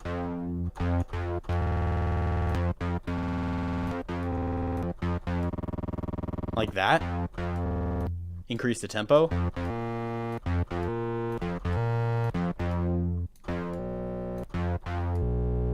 So that's if you want to use some kind of granular glitches. I don't particularly use this much, but it's there if you want to. There's a vowel section here, which is actually really cool to use on growls.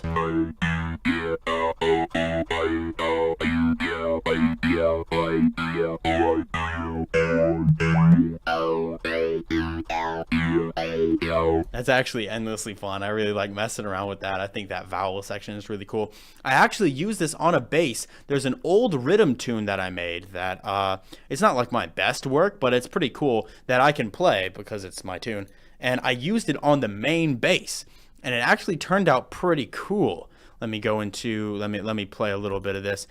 I did a remix of Chop Shop from the Robots movie, if you've ever seen that. And I really want to find this because it's a good example of how that can be used in a really cool way. Let me just search up Chop Shop. And let's see. Yeah, here it is. Let me get to the drop and you can hear it.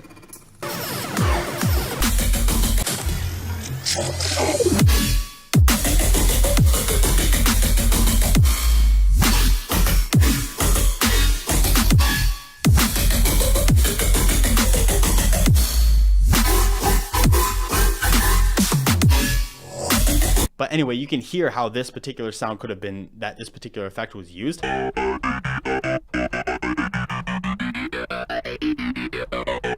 Like that sort of thing. So the vocoder is actually pretty awesome.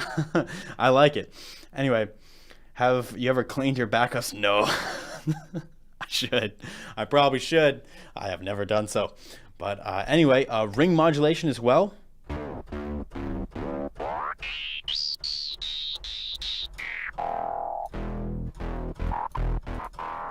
Which is definitely pretty strange.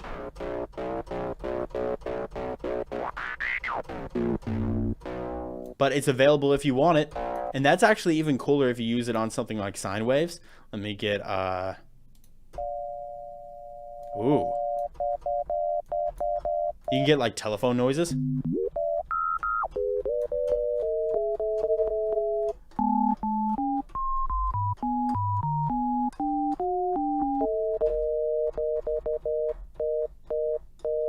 Yeah, it's definitely a telephone noise right there. So that's kind of fun to mess around with if you're into sound design, and Effector allows you to do it. So it's basically just a bunch of different effects combined into one XYZ panel along with some modulation that makes it just really easy to pull up stuff quick.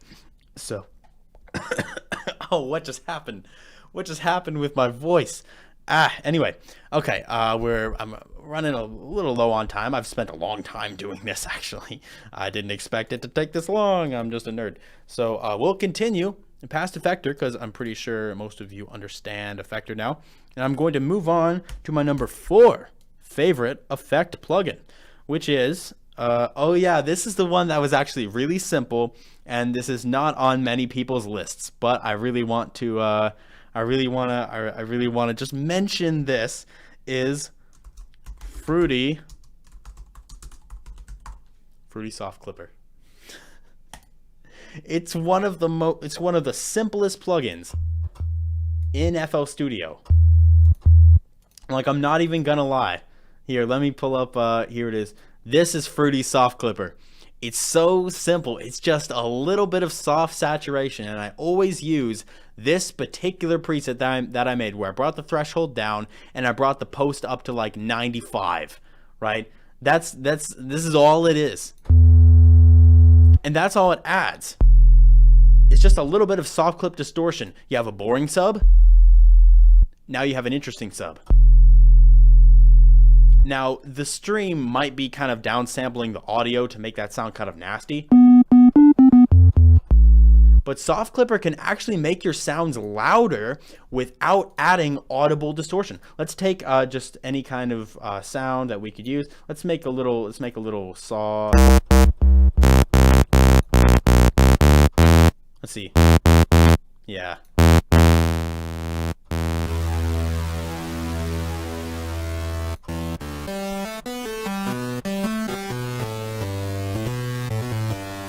There we go. And now let me pull up Soft Clipper.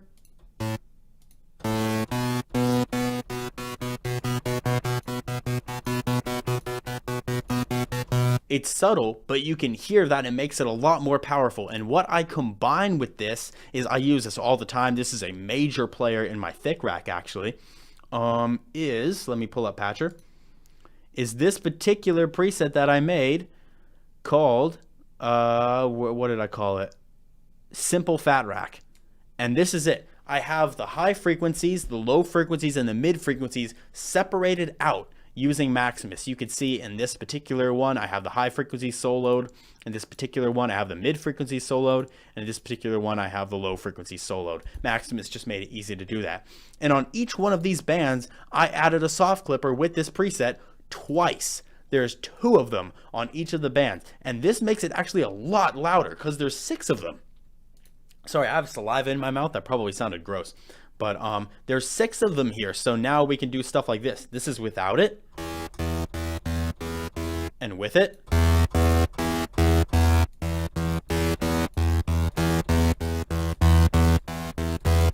And that extra volume, that power that you have without adding like an audible amount of crunchy distortion is insanely useful.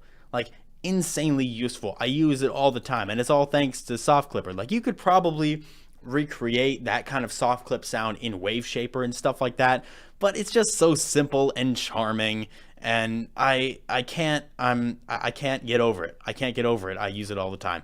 So I had to mention Soft Clipper. Just a quick thing with Soft Clipper. Number 3 will be Wave Shaper. I actually don't have Wave Shaper on this list. Wave Shaper is a great plugin, but the next thing I want to talk about here, I want to move on to number 3, is something that is, I accidentally copied some stuff here. Operating XSplit. A little new to XSplit, but I'm getting the hang of it.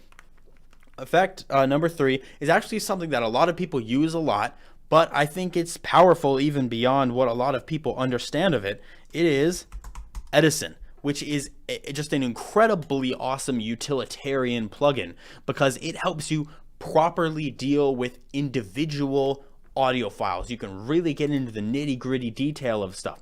Now, you've probably used Edison before. Most people have. Let's see, where is it?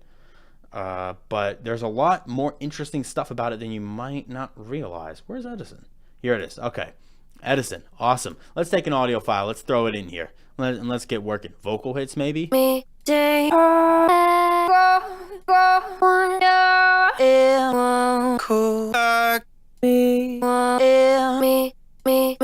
Sure, we'll take that one. It doesn't really matter. I don't know why I scrolled through so many vocal chops. I could have just chosen anyone. But anyway, here we are in Edison. First off, you can play on your keyboard now. You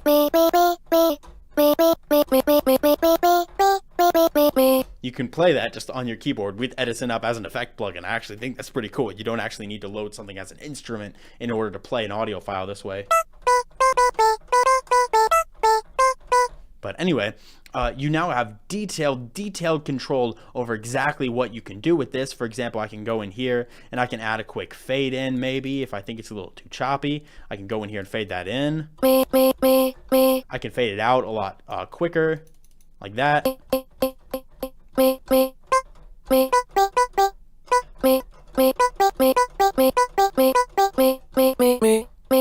You can create different chops and sections. Let's see what's another cool thing I can do. I can change the pitch of it right here with the pitch shifter, which also allows me to have a formant shifter. So let me reset this real quick. I have the pitch right here, which I can preview. Right there. Now it's using the eGeneric method. It could use the resample method and stuff like that. There's a bunch of different default methods in FL Studio. But with eGeneric, you can also control the formant preservation.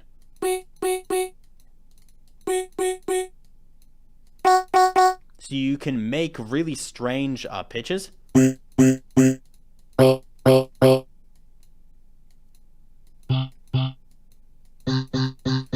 You can control the formant of the sound or the pitch you're changing. And FL Studio doesn't have a formant controller built in. I don't think. I've never found one except in Edison. So Edison allows you to do that. So if you have vocals that you want to make a little more like deeper and stronger, then you can reset this. You can keep the pitch, but just change the factor course of this formant preservation. You can do that to literally anything. So Edison is really cool with that. You can also, let's say, let me copy this, Control C and Control V, paste it a bunch. So now I have a ton of these. I can also easily make this a pad using this, let's see, blur function right here. It has a blur function. I can bring the amount up a lot, and this is the impulse, the way that it blurs. And I can accept it, and now I have a really easy pad. Oh yeah, Pitcher can do that. I forgot about that. However, I actually like Edison's way of doing it better. I think it's a bit cleaner, and also Pitcher does cost money. But Pitcher gets you other things as well on top of that, just general auto tuning. But so now you have a pad.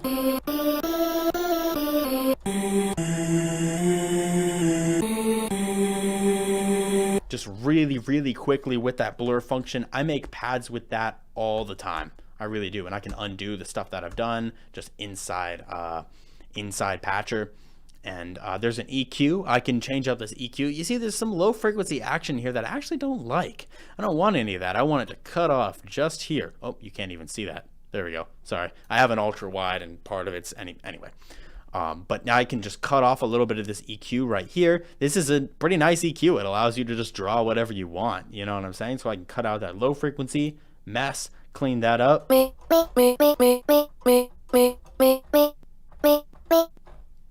And now I've done that. I can export this as to any way that I want, like save as 24-bit WAV file. This is actually what I do when I finish my tracks. What I do is I put an Edison on the master channel and I record the input of these particular sounds into... I record the input of my track into Edison right here, so I have it. And then I make sure it's cleaned up, I trim up the edges, I fix it up, and then I save it as the song. So I never actually use the export feature anymore in FL Studio. I did start from 10. Well, I started from 5 for the effect plugins, but I also started from 5 for the instruments earlier today. But anyway, that's one of the few reasons why I really like Effector. I can now drag this sample right into here if I want after I'm done working with it. And just everything audio-wise, it is incredibly efficient and incredibly detailed, and it's just extraordinarily useful. Edison is extraordinarily useful. It's okay. If anyone wants to watch this live stream later, then it's definitely going to be available for watching later on YouTube. Let me make sure that everything's working well here. Everything's looking good. I usually have the chat up on my phone as well, so I can see how many people are watching and if everything's going well and stuff like that. But I have a list up on my phone right now because I want to make sure I always get it right. How do you name Edison? It's not effects and generator. I would call Edison an effect plugin just because you load it in the mixer like this. You know what I'm saying? In some ways, it is kind of a generator, but I mean, it doesn't really generate anything. You just play stuff that you put into it. But anyway. Yeah, just a quick overview of Edison right there. There's a ton of stuff you can do with it. There's a bunch of controls, and that's what I like to use it for. So Edison's awesome. You can also control, I believe this is this is the panning envelope. You can control the volume automation right here. I could go like this with the volume and then normalize it. You can see I did that. So that's also pretty handy. You have like an all-purpose envelope you can attach to other things. There's a bunch of stuff you can do with it. So Edison is very good. Ghostat, can you make dubstep? I can make dubstep. I usually load Edison in the master by default to extract samples. Yeah, I extract samples from Edison all the time. You can record anything in here. It's great. It's fantastic. Fantastic. All right, the next one I'm going to talk about is an awesome plugin. I love this plugin. This is a great plugin. This is a great plugin. Is Vocadex. I want to talk about Vocadex because Vocadex is such a cool vocoder. It is such a cool vocoder. I love it so much. It's a great experimental tool. It does all kinds of cool stuff. Here it is, Vocadex. Lovely. Even people who don't like FL Studio like Vocadex. Let me initialize this preset. All right, so we have just a saw wave running through Vocadex.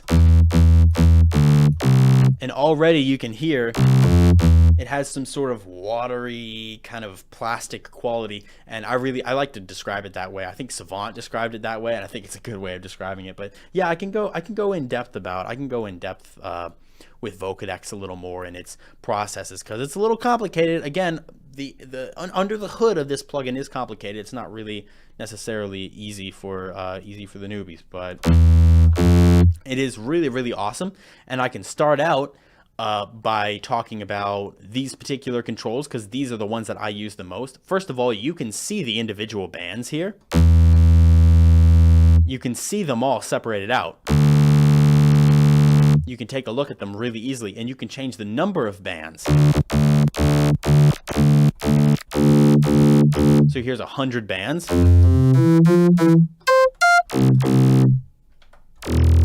Ooh, that's juicy. That sounds like Disperser right there. But anyway, and you can make the bands really small as well. There we go, 5 bands. So all the audio frequencies are just being put through those 5 bands. And you can change the band width right here. That's some really thick bandwidth. All the bands are overlapping. As you can see, they're stacking up on top of each other, which is actually a cool effect. But you can also make them really thin. And you can see up here exactly what's going on. The frequencies are only getting fed through those specific kinds of bands.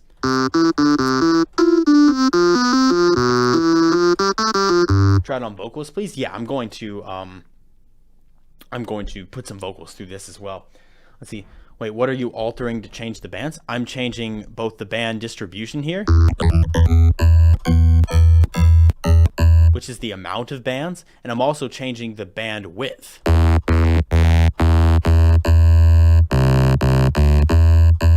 But there's also another thing you can change here. Let's make the bandwidth higher. Is you can change this bandwidth multiplier.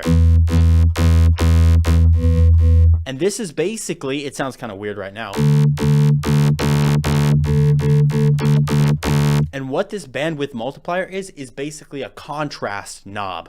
When the bandwidth multiplier is up, these bands are going to be about the same level. They're going to kind of smush down and compress to around the same level. Whereas when the band multiplier is all the way down, as you can see, the loud frequencies get louder and the quiet frequencies get softer, right? So it's essentially a contrast knob.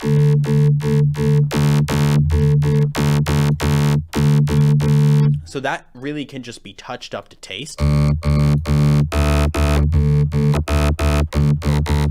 It's good for changing the tone of a sound. Let me throw something interesting on here to mimic a... Yeah, there we go.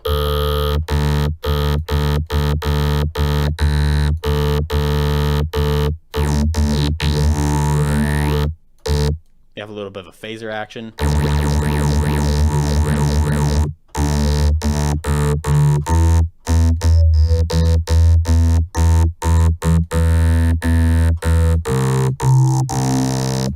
There we go. Okay, so now it's just a little more interesting.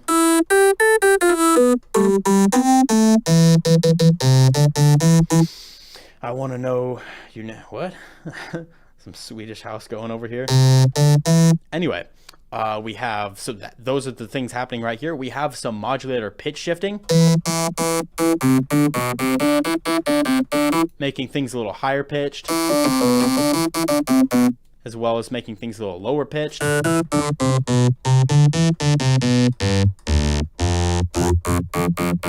So if your sound is lacking high frequency, I recommend maybe turning this up.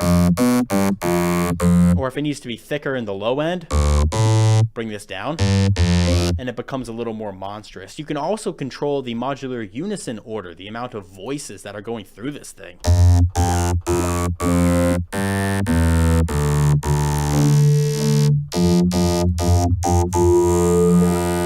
And that kind of spreads out the harmonics a little bit in a similar way that a unison might affect these bands right here. It makes it sound more chorusy, essentially. It's hard to exactly explain how this is done. It looks like you have the best tutorial. Thank you. Thank you very much. But so now we can move on from this little section right here. This section is basically what controls the bands and the level of these bands right here is these sections right here. Over here, we actually have the time variables, which are a little more complicated. But basically, they control how the sound attacks and releases. If I bring this down,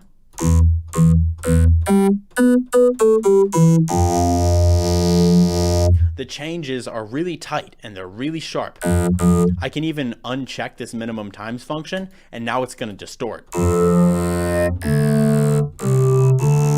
You can see there's some weird harmonics added up there, and that's some harmonic distortion. And I love the way that sounds, actually. But anyway, minimum times, checking that keeps you from distorting when you're messing with these time variables. But now let me bring these up all the way and you can hear what it's like. You see how slow these bands are changing? It takes a long time for the vocoder to catch up with the movement of the sound. So I generally like to keep these pretty low.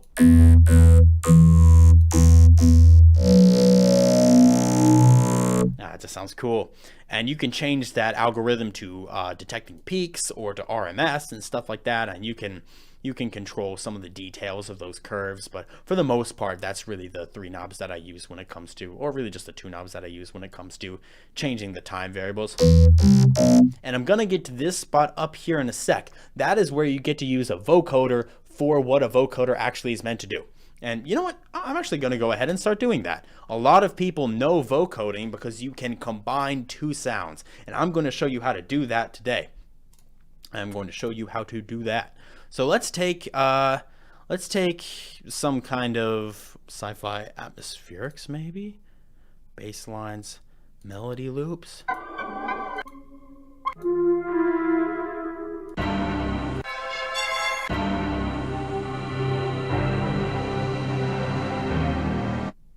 That's kind of cool, actually. I actually like this. This is at 120.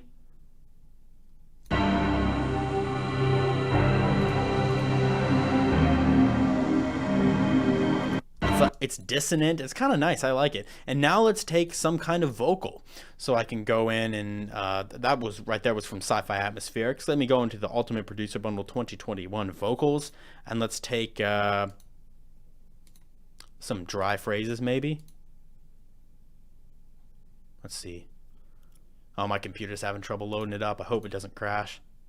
The vocals in there. Oh, Ultimate Vocal Library 3 is easy, right? I just don't want to experience any crashes.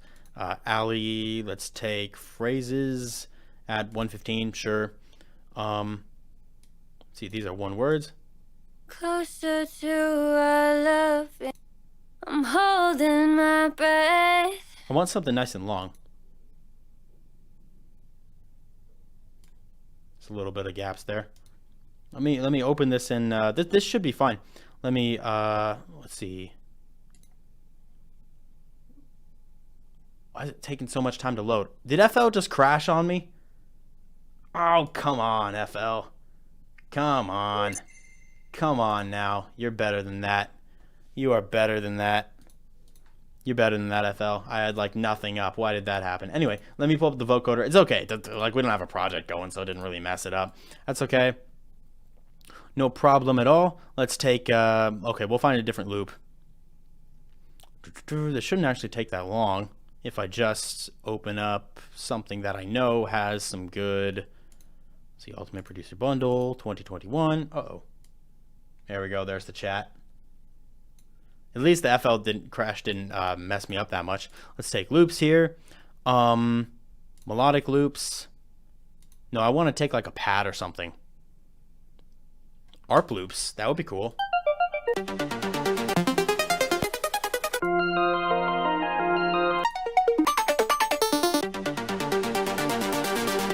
Yeah, we'll take that one. That's cool. That's in 130. Take 130. Boom. Right there. And now we will take, once again, I want to get some kind of vocal. So let's just take Ultimate Summer vocals. And it doesn't really matter. We can just take whatever these are. Was it something I wrote that made you feel like I just wasn't enough? And that's totally fine. It's probably not in tempo, but again, this doesn't really matter. I'm just using this as an example. So now we're going to vocode. We're going to do a little bit of vocoding here. And what's going to happen is I'm going to route this into 1 with the vocoder, and now I'm going to route this into 2. So we have the melody right here going through the vocoding, and now, holy backup, FL go brr. Anyway, using loops is not cheating. Everything is all right. Everything is all right. It's hard for me to roll my R's. I'm never good at brr, brr. Am I doing it? Brr, brr. I'm really not good. Brr. There we go. Okay. I just had to prove that I could do it. All right. So this one right here, this ARP is going through the vocoder.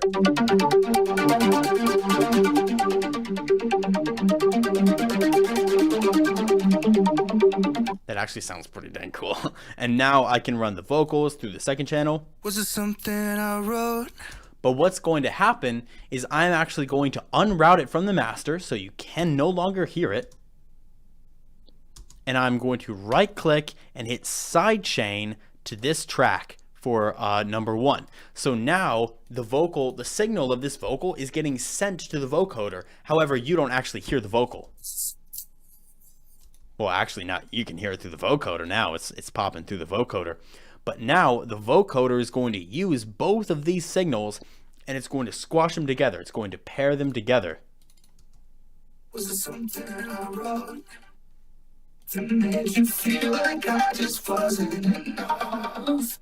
I really wish that I could get like an actual pad in here. Let me make this a pad real quick. Let me edit in audio editor. And let me just make this a pad using Blur. There we go. And then drag this in. Was it something I wrote that made you feel like I just wasn't enough? And the pad that I'm using right now is actually kind of messy, so perhaps it's not exactly what I would want to use ideally. Was it something I wrote that made you feel like I just wasn't enough? Was it something I wrote? A little bit of reverb. That made you feel like I just wasn't enough. Ooh. Okay, so the vocal was in F sharp, and this is in G. So let's lower this down to F sharp. Was it something I wrote that made you feel like I just wasn't enough? So cool. It's not particularly harmonically perfect, you know what I'm saying? Like some of the harmonics don't line up exactly, but you totally get how this could 100% work. And now you can use these controls up here to affect this. Like you have the modulator volume Was it something I wrote that you could take down, that made you feel and there's like the I just there's the carrier volume. Was it something I wrote that made you feel like I just wasn't enough? Was it something I said? Was it something I wrote? And you also have some noise that you could layer in. Was it something I wrote that made you feel like I just wasn't enough? You see the more high-end sizzling. Was it something I wrote that made you feel like I just wasn't enough? It adds a little bit of noise on top of everything. So now then it just makes the top end a little crispier. And you could switch these up. Like right now I'm vocoding the vocal on top of the pad, but you could vocode the pad on top of the vocal if you wanted, just by switching these. Change this to 0, change this to 1. Was it something I wrote that made you feel like I just wasn't enough? And now it's switching. Now that's not quite as useful. Usually you want to vocode it the other way around like I had it before, but you can still switch them around if you want. Maybe like you're vocoding two basses together, that'd be awesome. Was it something I wrote? But that's a little more useful, and it especially becomes really cool if you have something that's like bassy on top of a vocal. I know I've done a lot of bass actions so far, but let me just grab Harmor real quick. Just real quick. And let me go here.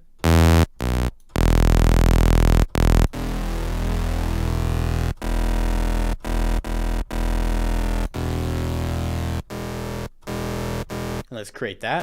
Where are we at? There we are. So that's just a really easy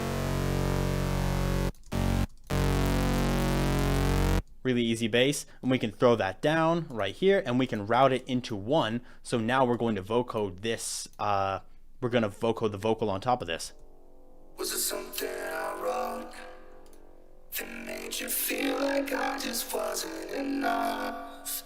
So now you can hear that it's like a weird robotic bassy sort of vocal. And let's change these parameters. Was it something I wrote that made you feel like I just wasn't enough? You see, we can smooth it out and change these bands. Was it something I wrote that made you feel like I just wasn't enough?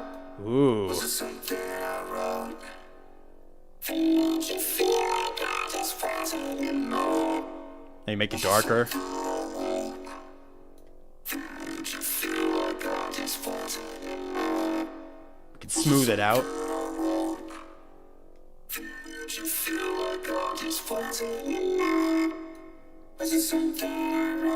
So now you can hear how dissonant it gets.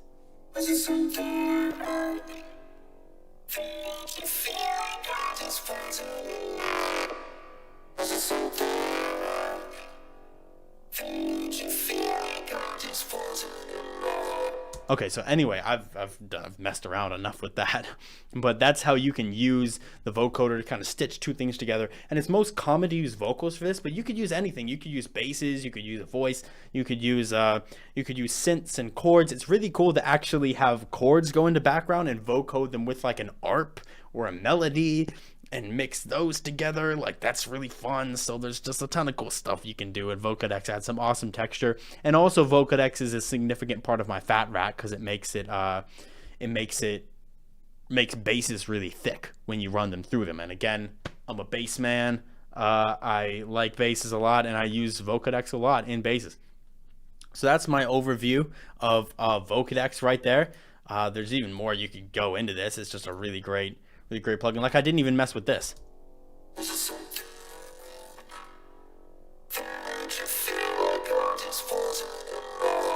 You can almost use this like an EQ to clean it up. And you can even select something like the bandwidth right here to really mess around with the sound.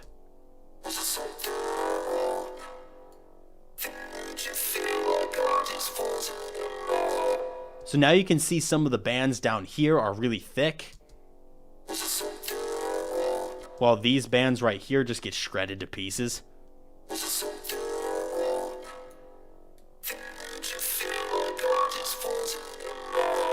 And you can really get creative with that as well. So you can do that harmonically. It's so cool. This plugin is just great. Anyway, okay, I'm done. I've played around with that far too long. Played around with that for too long. And we're going to move on from Vocadex, and we are going to get to the number one effect plugin. My favorite effect plugin out there, even if it's not the most creative. Holy hell, is this plugin awesome. Make bass out of nothing is goal. Pressing F. What? Serum. Serum isn't Serum in FL Studio. But some early 90s style new age. I don't know. I've never done any new age before. That would be interesting though. I never turned down a challenge. Let me fix up my microphone here. But the number one effect plugin, my favorite effect plugin, is Maximus. Maximus is the holy grail of compressors. I've used many a compressor. I've been through many an audio technology course. I've never used a compressor as versatile as Maximus is. Let me create a sound real quick to display it. We've used a lot of saw waves today.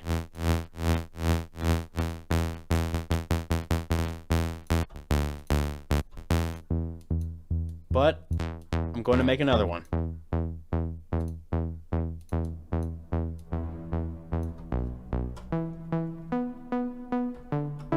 Just really simple.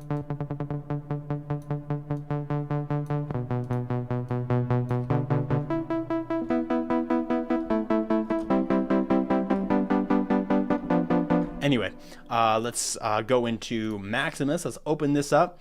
And the amount of control that this compressor gives you is insane. First of all, let's resize this. Oh, well, that didn't work. Anticlimactic. There we go. That's Maximus right there. First off, it has it's multi-band compression. You have lows. You have mids. And you have highs. And if you go from monitor to bands over here, you can see how they're separated. Let me turn this on, enable it.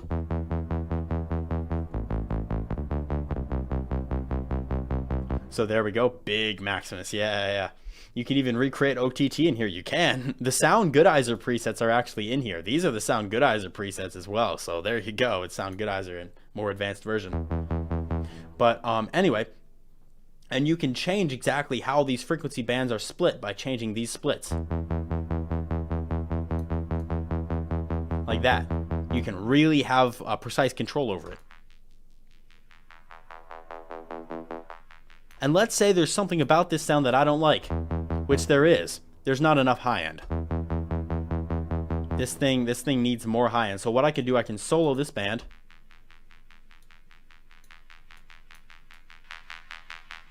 And I can compress the high end. And one of the best things about this is you can draw your own compression shape. Like, you're not limited to just a threshold and a ratio that most compressors have that allow you to control that, and maybe like a knee that controls the bend of the thing. You can actually draw whatever you want in any way that you want. So now that that's a little stronger,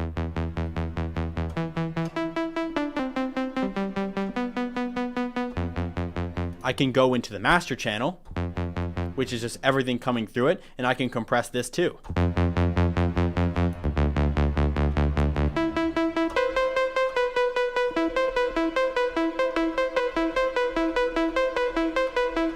Anyway, very simple saw wave. But if we hit monitor, you can see how the compression is working. The green stuff is the stuff we're adding. And you can see we're pressing the top right there. And look at how smoothly all of this lines up. It's beautiful. You see that the saw wave is peaking at about right here. And if you were to draw a straight line across, you would see that that's exactly where it's peaking in this waveform. So the volume here is at the exact same level as its volume in this area. So I can literally bring this up to here, and it will go exactly up to there. I can compress it just down to here, and the compressor is coming down and keeping the sound from going louder than this. Yeah, plus 2 hours already. I'm so sorry I've spent so long on this. I've talked literally about 10 plugins. Oh my goodness. This is just a nerd fest for me. I might take some like questions and sound design requests after this. I'll try to speed through Maximus, but this is a very, very intuitive compressor. I can create shapes like this, which you can't do in most compressors. Most compressors do not allow you to do that. And that just really thickens it up. Now that's a bit extreme, as you can tell, but this is incredibly useful. I've made the high end strong. Let's make it a little stronger.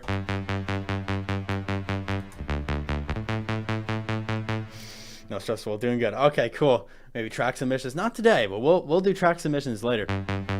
Anyway, we have this compressor that's doing that. You can see exactly what it's doing visually, and also we can control time variables. That's actually very important. Like if we're compressing this down,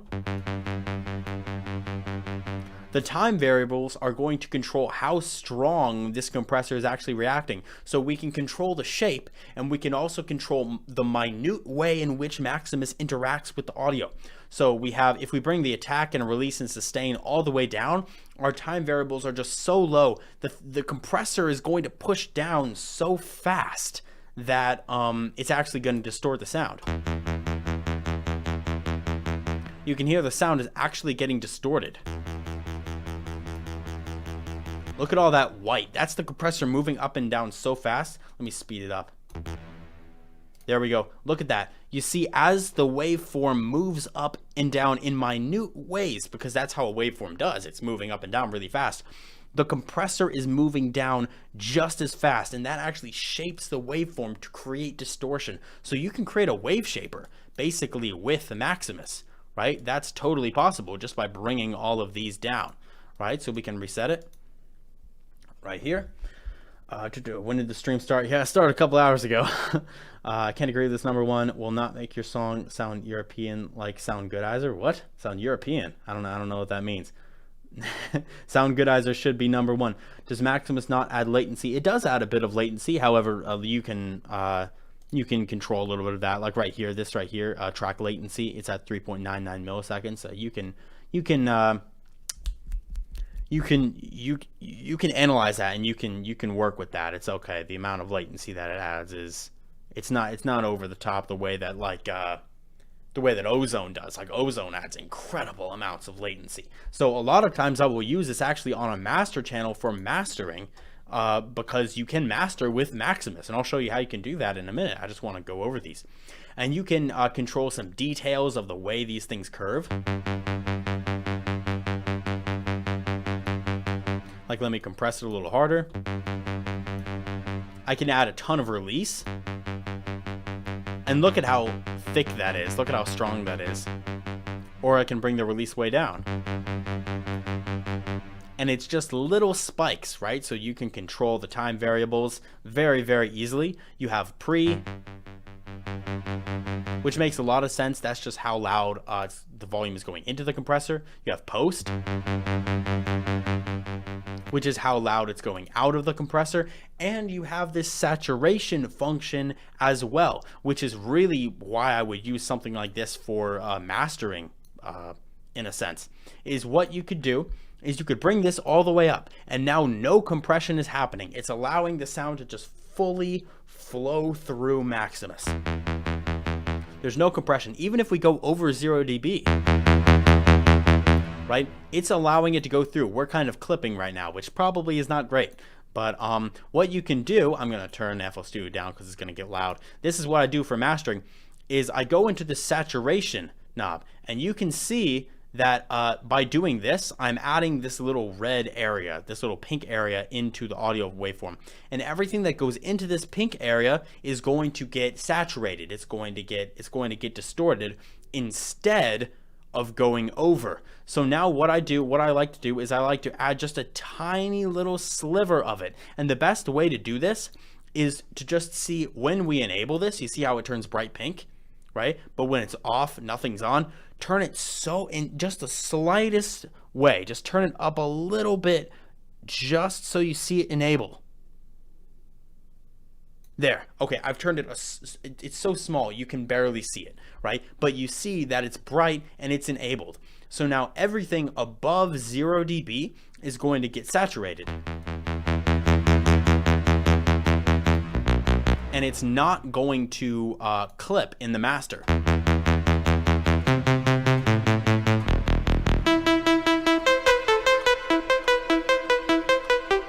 Anyway, this is what I do with my tracks, is a lot of times I will add that saturation and I will crank the pre-gain, because it allows me to now crank my sound up very loud without it clipping and without it sounding too squashed or distorted. And that is a critical part of the mastering chain. You can make your sounds very loud going through this plugin as well. That's kind of why it's called Maximus. It's not just a fancy compressor, it's also a maximizer, which is very similar to if you've used Ozone. The maximizer in Ozone can do very, very similar things to this as well. We love Soundgoodizer. Heck yeah. Heck yeah. This was very good to compress hardstyle hardcore kicks. Maximus is very good to compress almost anything. Almost anything. You have just immense control. This is what I love so much about it, is I love the control that the plugin gives you. I struggle to think of a compressor that could give you more control over the way that it compresses. Like, you can create automation clips for all of this stuff. There's all kinds of different functions, like the speed. You can separate out all the bands. Like, maybe you could give more bands. Maybe the one thing you could add to this is a module where you could insert more bands into this. That's basically the one thing that I could think of. And maybe something like OTT has a little more of a usable sound right off the bat. You could, in theory, recreate exactly what OTT does inside of Maximus right here and more. No, this isn't the longest live stream. We've been going for about 2.5 hours. I'm going to wrap it up pretty soon. But yeah, that's why Maximus is my number 1 favorite effects plugin, because it's everything a compressor could ask for in one. It takes a little bit of learning to be able to use it. It's not like it's not the cheesiest plugin in the world. Like, you can really go through and you can super fit everything. Actually, let me go into the Soundgoodizer presets, because this is Soundgoodizer preset A. And you can actually go in and see exactly what Soundgoodizer does to your sounds.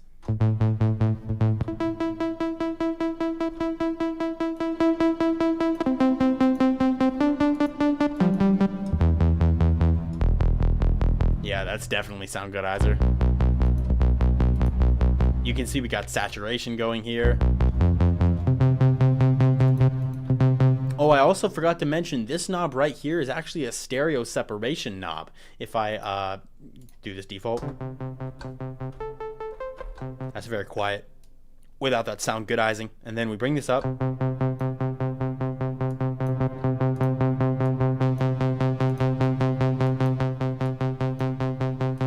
There we go.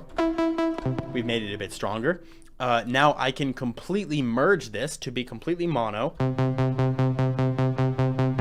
or I can widen the stereo image. So now that reverb really surrounds you. Now you can go overboard with this, like be careful, you can go overboard with the stereo. But you can, if you have a bass, right, that has some stereo in it, you can say, hey, these low frequencies, I want them to be completely mono, so the sub does not get all screwed up, and then all the other sounds can be completely normal.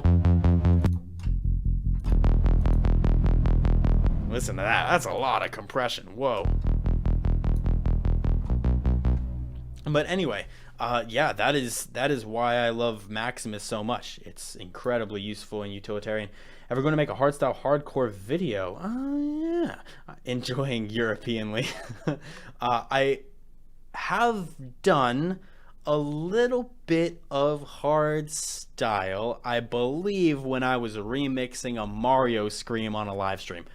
But I haven't actually made a video dedicated to, okay, we're going to make a hardcore track, we're going to make a hardstyle track, we're going to make something like that. I haven't actually made a video dedicated on that, mainly because I haven't made a lot of hardstyle and hardcore in my time.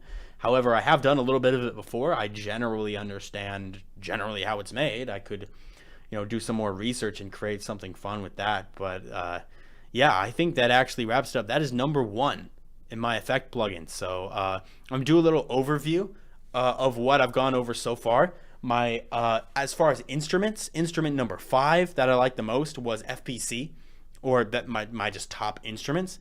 Instrument number 4 was Fruity Slicer, which was actually pretty. It's kind of a simplistic plugin, but I really like it. Instrument number 3 of my favorite was Flex. For obvious reasons, I went over why I love Flex so much. Instrument number 2 was Patcher, just because of the insane amount of control you have over like everything. Patcher is just an endless amounts of audio engineering fun for nerds such as myself.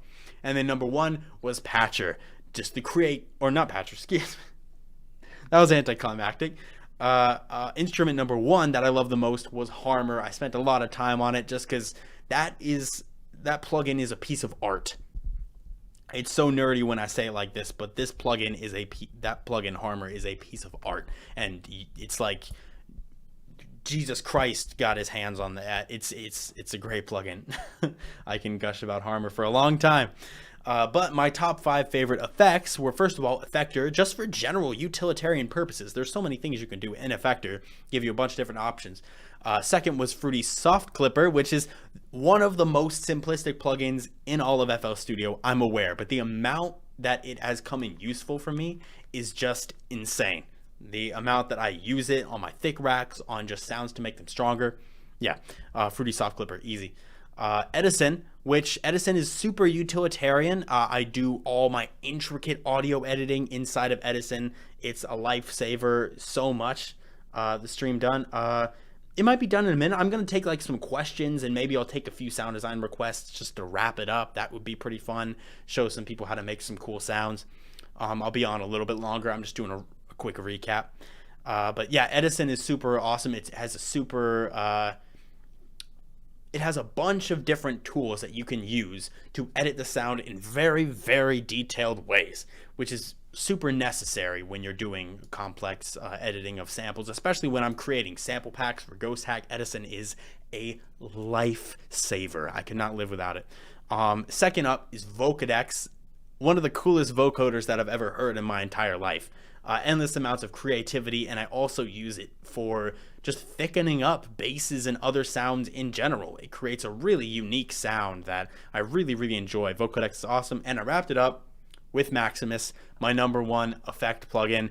because it's like the ultimate compressor, in my opinion. Just vast amounts of control that it gives you and all the different stuff you can do with it. Being able to draw your own compressor shapes is insane. That is an insane feature. That is so cool. That technology allows us to do that. Like, that's awesome. I love this thing.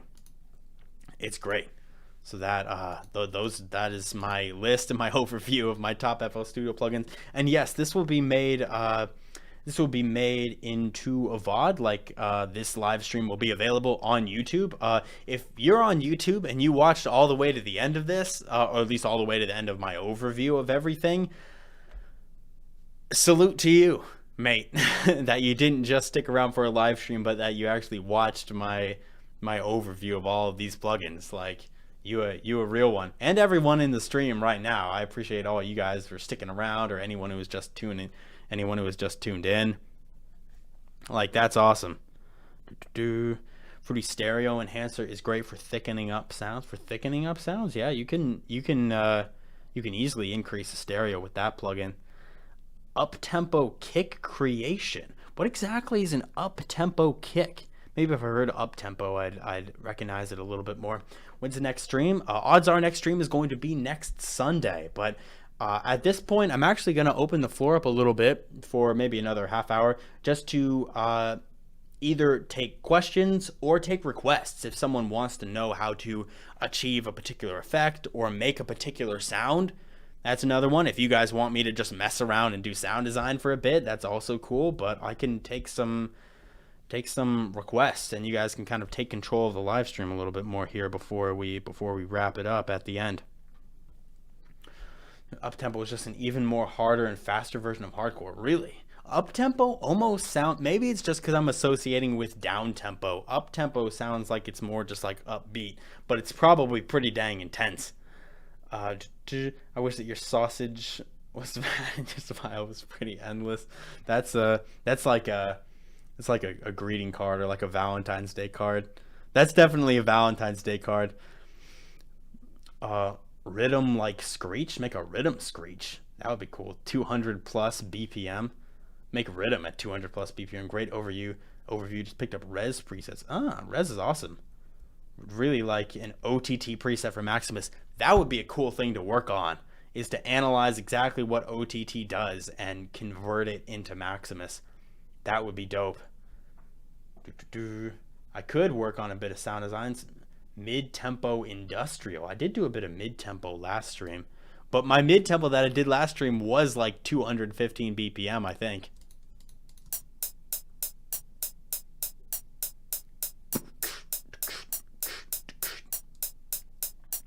What I really love doing is actually, I think I'm going to pull up Harmor again, because especially for making like a screech bass, it's really fun to use the phaser like I had done earlier in the stream with Laser Seal. If you enable the phaser and then select deeper and then turn this to harmonics and then take the speed down and then adjust the width.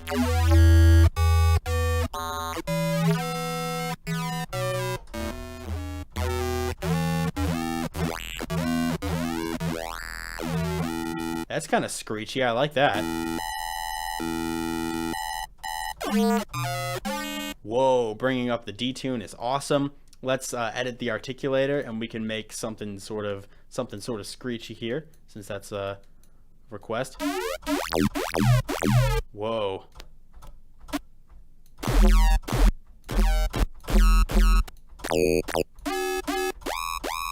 Woo!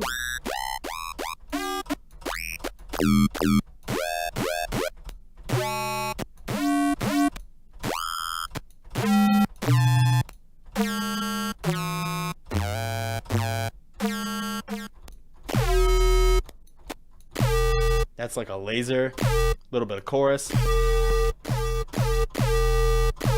little bit of distortion.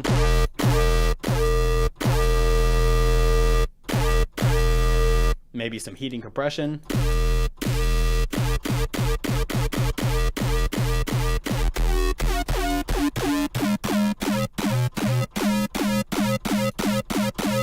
little bit of this. Listen to that. I just threw that together in just like a couple of minutes. Like, that did not take long at all. And changing this gets you a completely different sound. This is the phaser width. That's kind of old sounding dubstep.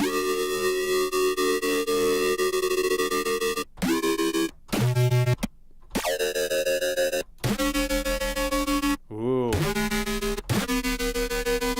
Nice. I like that. Some mean vocal samples. Harmor great for pre-drop vocals and route it through Vocadex. Ooh, that's cool. That actually sounds really fun. A harmonious killer. Oh, we got a lot in the chat that I didn't see. Mid-tempo industrial. Decent up-tempo producer. Break beats. Heck yeah. 125 BPM complextro. Hey, that sounds like fun. I like complextro. Can we suggest a topic of the next live stream? I don't know if it'll be the next live stream, but you can certainly give recommendations, some ideas of what you want. Or more stuff like the Satan heavy up-tempo website. You know, to have a dubstep pack. Yeah, we have a whole dubstep section of our website. You can go into the categories and there should be a whole section for dubstep stuff. We've got plenty of that. I like somebody had the idea of complextro, and that's actually pretty cool. Maybe I could throw together some real quick complextro. Best BPM for dubstep? It depends. I like 140 for rhythm, 150 for brostep. But I haven't made brostep in a minute, actually. That would be kind of fun. Let me get, let's see. Let me go into clear drums. Should be around here somewhere. Ghost Hack clear drums. Yeah, here we are. I like these. And let me take a kick real quick. Real quick kick. We're making complextro. That's not bad. I like that kick. It's a good kick. We have to make it a little bit louder. Let's grab a clap. I actually like this one.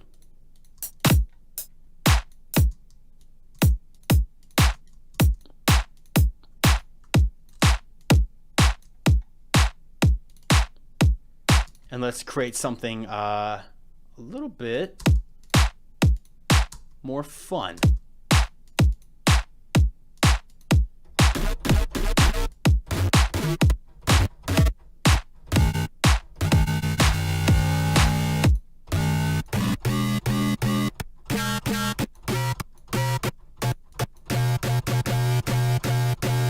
Panda Eyes Serotonin bass? I don't think I've ever heard it. New age song, yeah.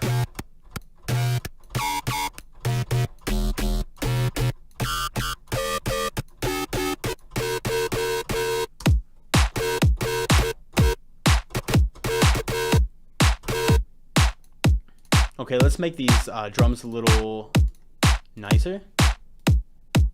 Let's go into the kick. Take out a little bit of this. Let's add a little bit of the soft clipper. Where's the soft clipper? There we go. It's a little thicker. And let's go into this right here.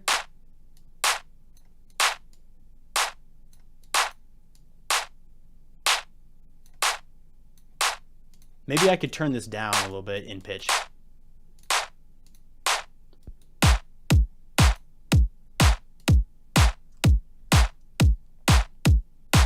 And let's take a snare real quick, small snare. Say, that's not bad. That's a good snare.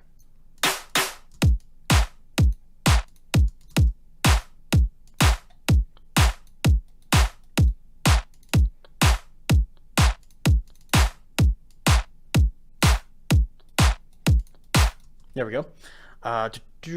Rock. I haven't done offbeat lasers. Yeah, like old style complextro. That would be fun. I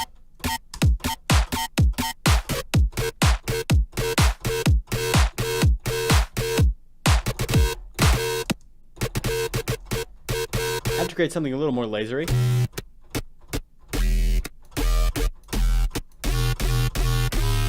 I haven't even thrown a fat rack on this, but I'm going to go ahead and create a little, or not create, I'm going to go ahead and take a little top loop just so we don't have to waste too much time. We're just 128. Nope, I need this.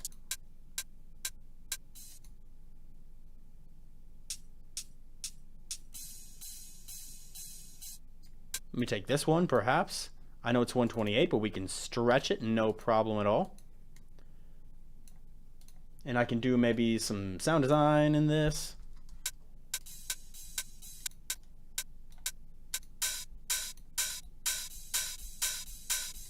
Okay, so we have like 4 different sections to this that we can utilize, and I really want to use this right here.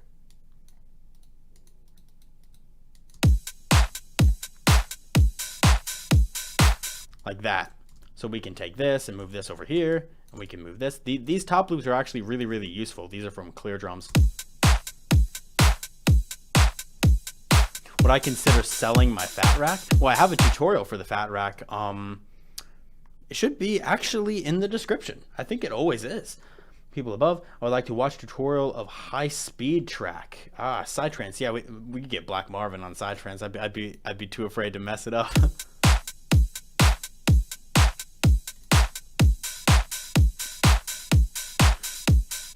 Let's route this through 3. And I'd want to start out Complextro with some kind of chord, maybe. We could do some old style stuff. I'm not going to spend too long on this, but I think it'd be fun to throw something together. Like if we have a...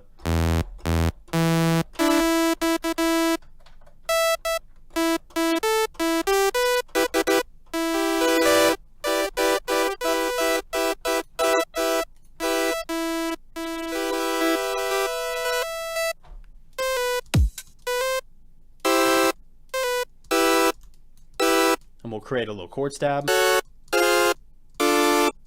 We'll do it in D sharp. I like D sharp. We'll do the classic. And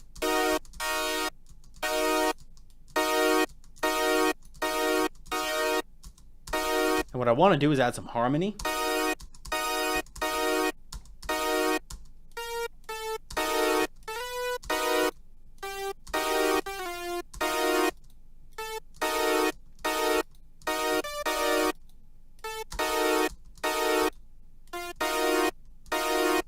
I really love that chord. But not for this.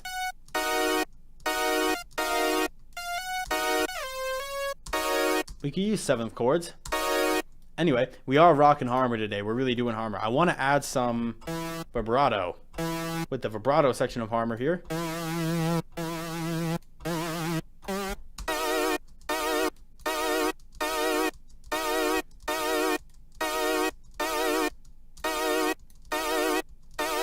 A little bit of that. So that's kind of wonky, kind of funky, kind of fun. Let me get rid of this right here. There we go. Anyway, let me take pitch. Let me find the pitch here. Yeah, here's the pitch. And I want to use the envelope. I want to have this sitting pretty right here. And then have this slide up in pitch. This is so like old school.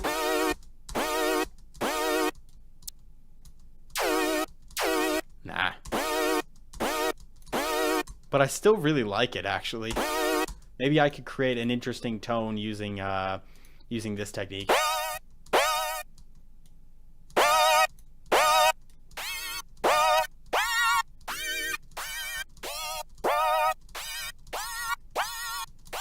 That's actually kind of cool.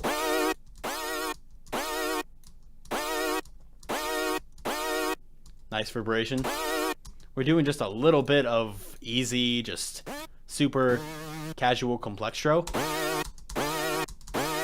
That's nice.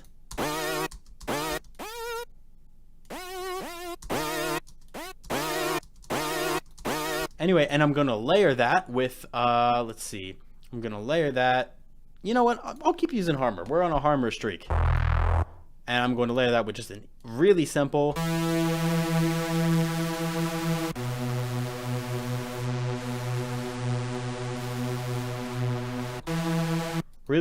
just super saw chord stack right here.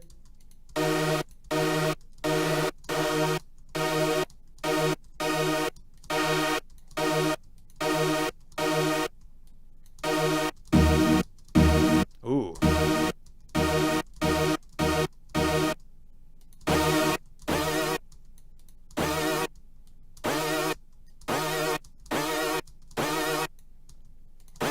And I want that to be background. So we have 2 chords hitting right at the beginning. Let's see. These aren't the best chords I've ever made in my entire life, but... Why are the drums not playing? Did I solo it? I think I did. Yeah, I did. Before we move any further, let's create a cheeky little sidechain. Not too much problem here. Let me just take a random track, and I can dock to the right. And now, everything that I want to go through the sidechain can go through this part. Route to this track only. Oh wait, no, that's the hi-hats. I don't want the hi-hats and stuff going through that. I want the chords going through that. So let's route this into 10 and this one into 11. We'll route these both through the sidechain. I'm trying to be a little bit quick here because this isn't like a normal live stream. Nice vibration. Harmor is very confusing to look at. That's true. Use harmor. Frequency shifter. Yeah, I don't really know why Complextro is separate genre. Sounds like typical electro house. Yeah, I'm not really sure. I really don't know, but I don't tend to question the genres too much. So now, why are these not going through here? Oh, did I hit sidechain? I mean route to this track only. Yeah, there we go. And now I can use the gain function. Just create a little sidechain shape. Super easy, nothing complicated. There we go. And we'll throw these on top of every kick.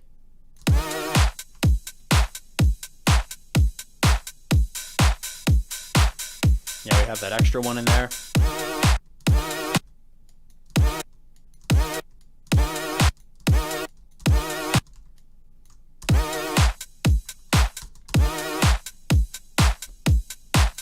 And then we'll layer this with a little bit of a bass, which is also super easy to make. Let's actually pull up Serum. Just super understandable with a little bit of white noise. I do this all the time. Tons of people do. And distortion. We'll just throw this at the bottom.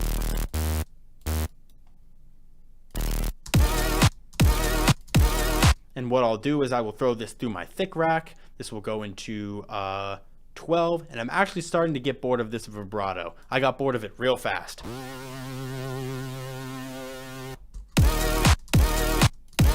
There we go. And now we'll throw a thick rack on it. There's a tutorial for my thick rack in the description below. Ooh.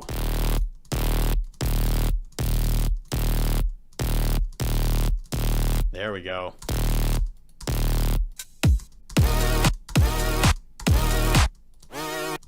Let's take these and let's throw a little bit of Sound Goodizer on them. I am unashamed to use Sound Goodizer. Beautiful. And these right here need to be more detuned. Yeah, let's throw a bit of chorus on them. I'm just speed producing right now. I'm speed producing. And you know what? Fine. A little bit of Sound Goodizer on this too. Fine. Make it a little powerful.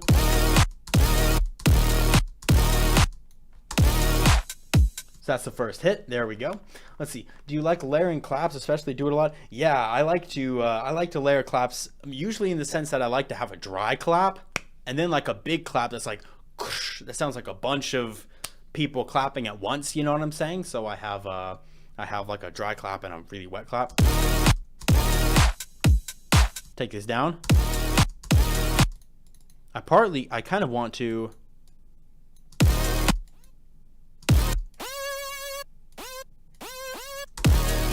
ooh.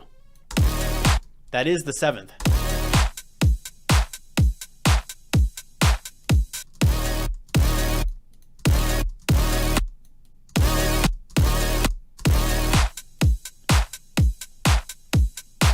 And then over here, I could bring it down to a normal.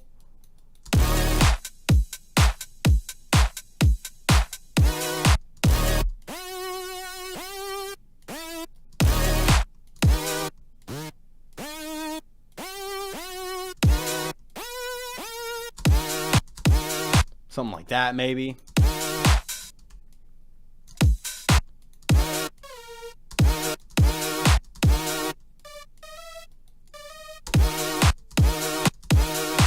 And with the bass as well.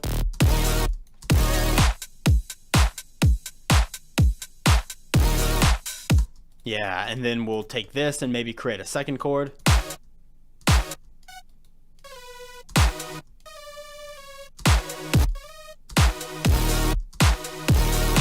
Yeah, that's actually going to sound really good. If we take that and then this one here, we'll just repeat this chord. We'll create some quick chords that are not too complicated.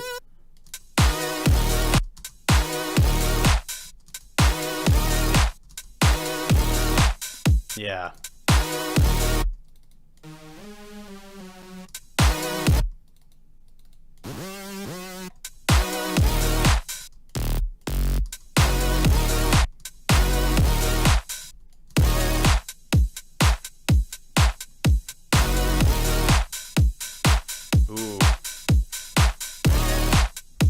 This clap brighter.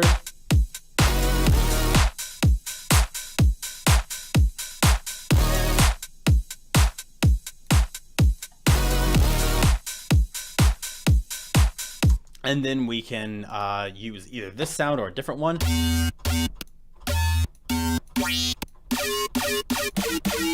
Oh, that's weird.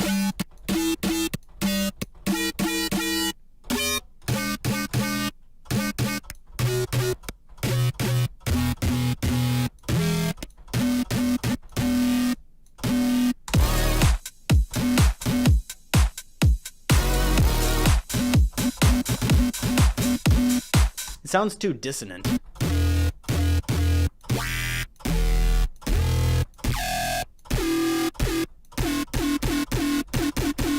Maybe if we were to make it more of a laser. Like if I were to go into the pitch.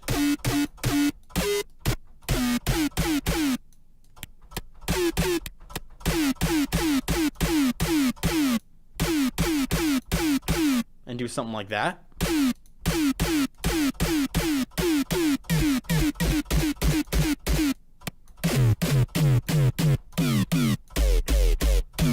Look at that. Yo, I didn't even realize.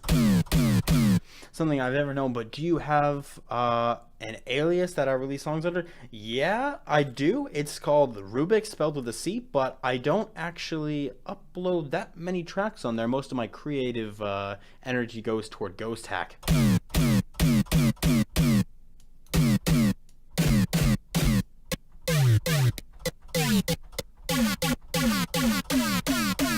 Okay, now we're getting somewhere.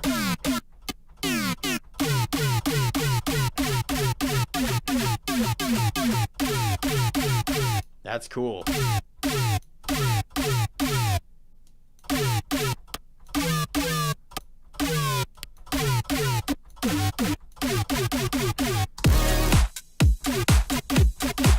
Okay, that's a little more useful.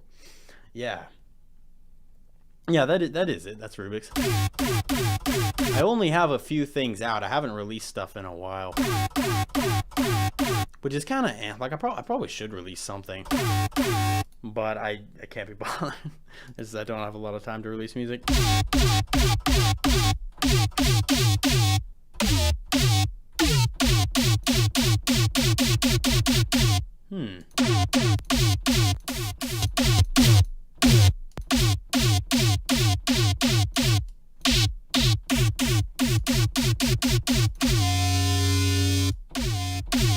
This particular sound doesn't work quite as well with the Fat Rack. So what I'm going to do is I'm going to kind of create my own. I'll add an OTT. That's obvious. I will go into Patcher and I will use this particular simple Fat Rack that uses 6 soft clippers, 2 in each band that I went over earlier, to make it a little thicker.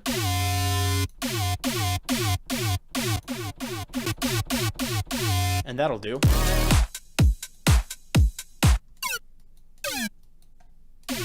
Ooh, wait. I actually want to use that as a layer.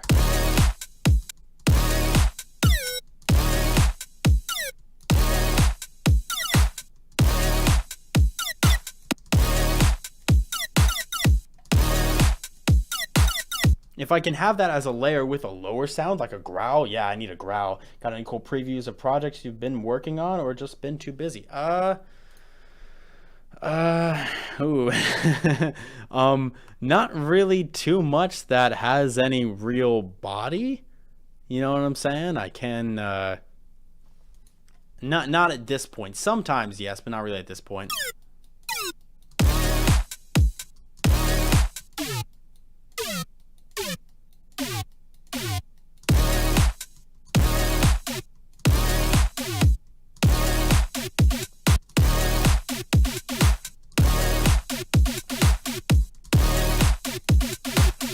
Ooh, that's not bad.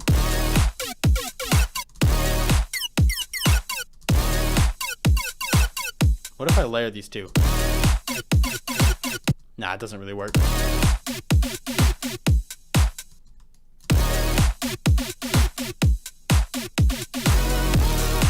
Yeah. And let's make some bass layer to this. Like I'll make a little growl bass or something like that. Yeah. You've already started, and let's try some tribal house. Tribal house. I've never made that before. I'm not exactly sure where I would start. But let's create some growly real quick. I'll just get phase verb.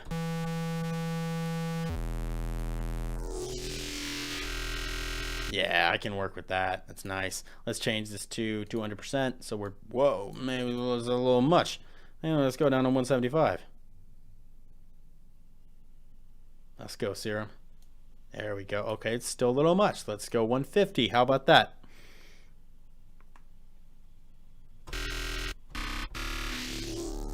So someone said growl bass, so I'll do some of that. Let's go mirror. Nah, let's just go bend plus minus. Let's make it easy on myself. Where is it? There we go.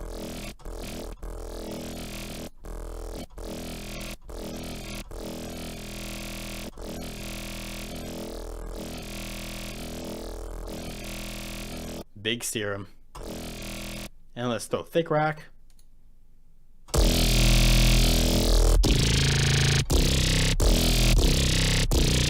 Already sounding good.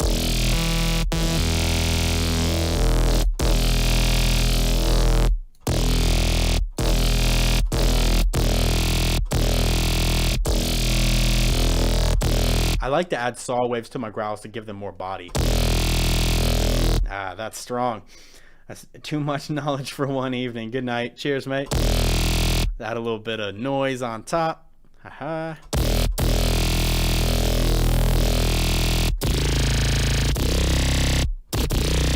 It is juicy. And then maybe I could do something cool with a... Should I do something with a flanger?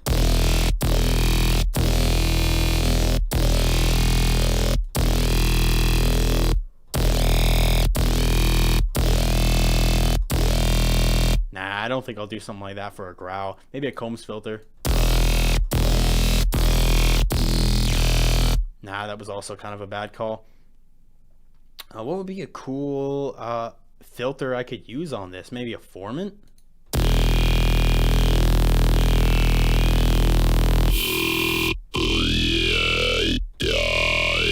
Yeah, we could really take it back as old school.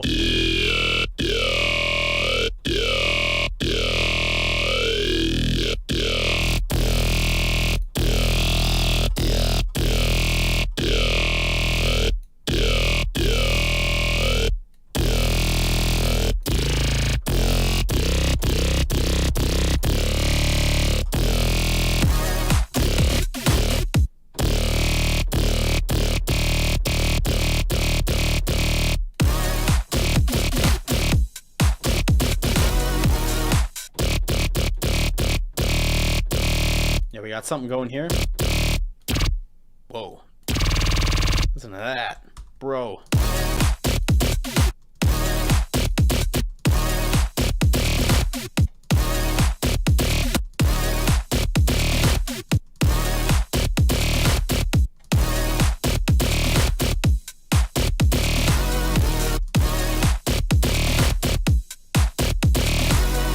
don't know how to make UI bases. Tough to follow. Yeah, I am 2 producer streams going right now. Jeez. You can just do one.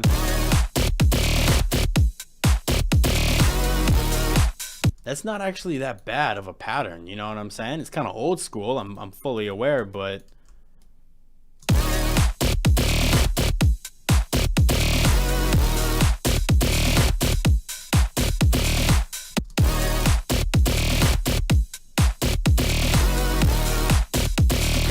okay, this is very mono. Let's give it a little stereo.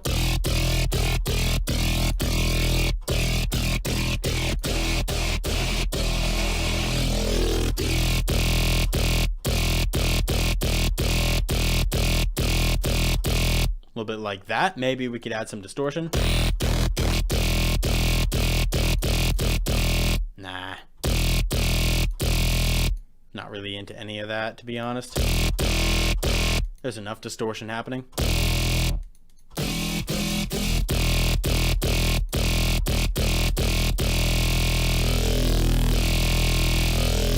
There we go.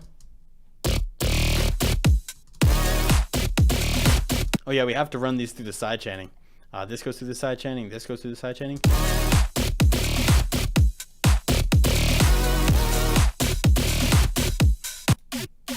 Oh yeah, this needs to be... What's going on here?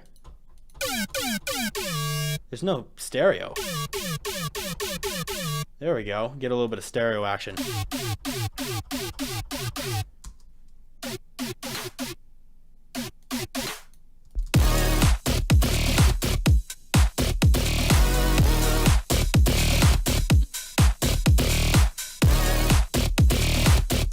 And now I'm just going to add a subtle little ARP in the background. Nice track, thanks. I'm just throwing this together real quick, just as something to do, because someone requested it. So I'm taking a little bit of requests here, but.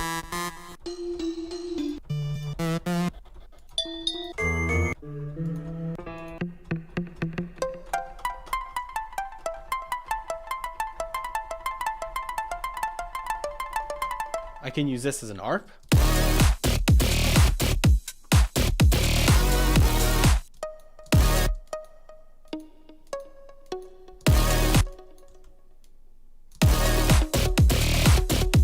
Ooh, that's not bad actually.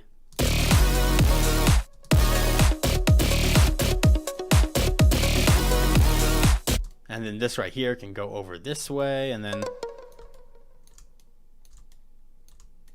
just repeat.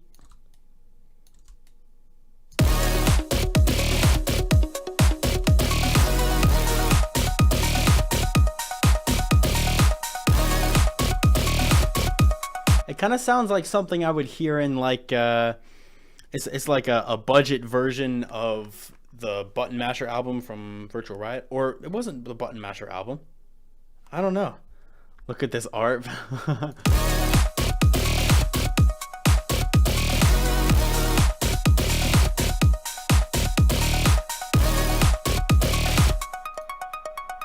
And now I can control the pan.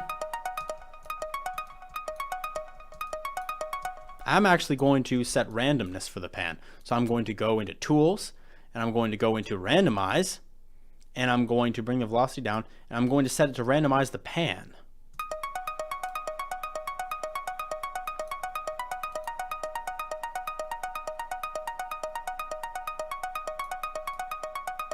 So now we're going all different kinds of directions.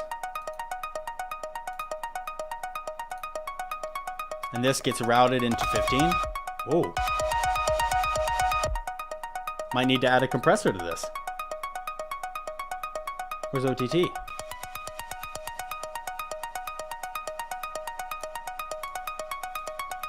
And this goes to the sidechain. And we can take out the bass.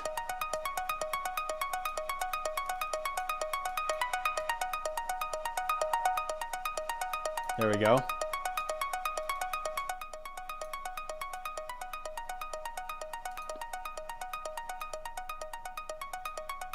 And now let's make sure this sounds good.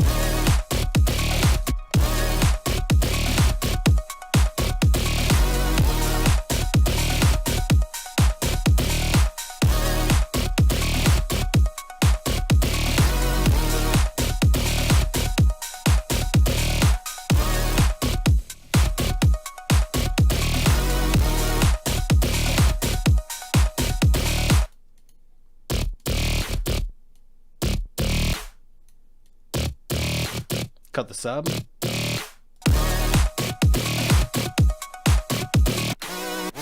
We're also going to cut the sub of these chords, or of this chord base, excuse me.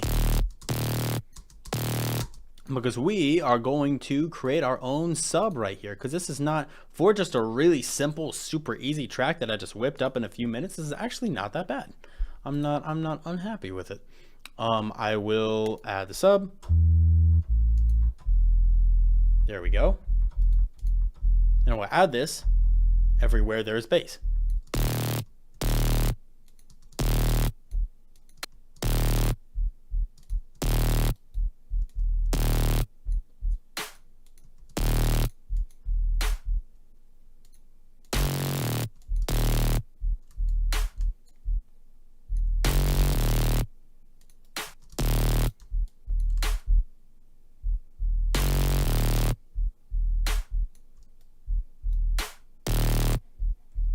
Now, this is kind of not a perfect sub. It's not very loud. What I want to do is I want to add soft clipper to it. Use this these settings right here. And turn up the volume. That's a little thicker. Budget res. I am Rocket Power Sound. No, I'm not Shane.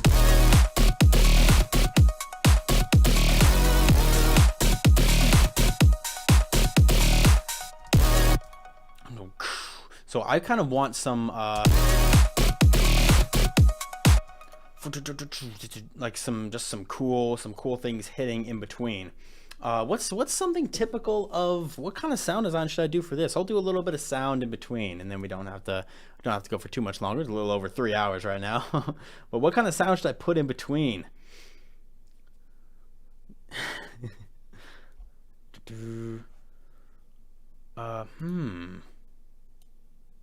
Could take a look at the kind of stuff that I have. I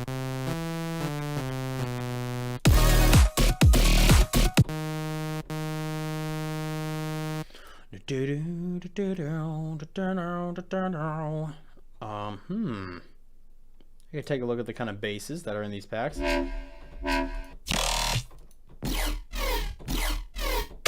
Saw melody, hey, that's not a bad idea.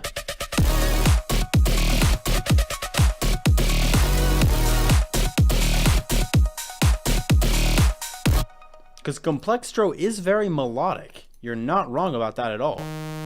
I'm going to pick this preset. This is Essentials for Serum Volume 2, I believe. And I'm going to take...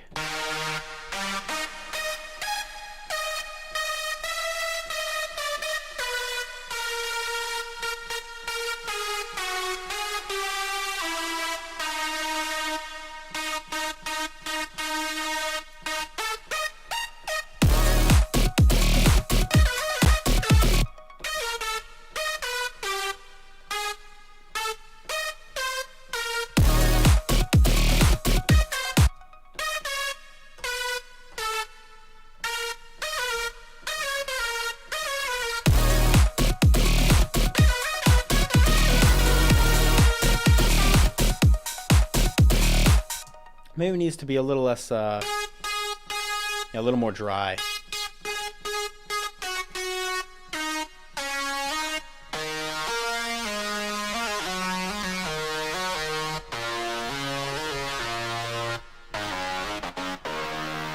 Yeah.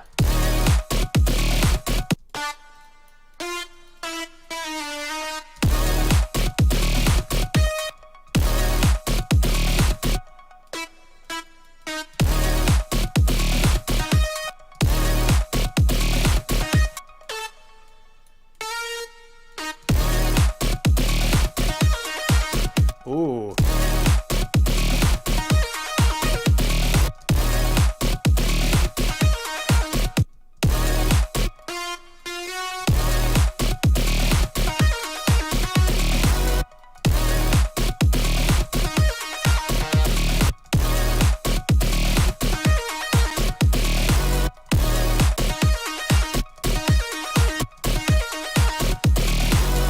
Maybe I could use that.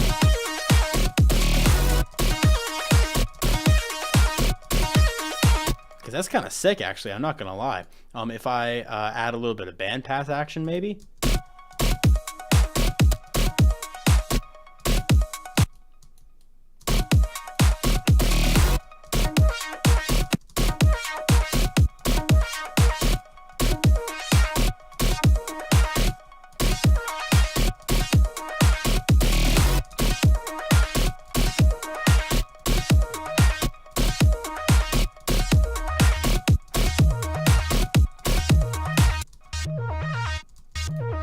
And if I distort it, then I could create something pretty cool that goes with the bass.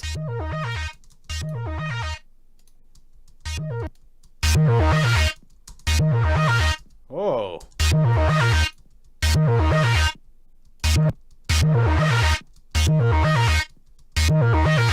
Not bad. Let me cut the sub of this.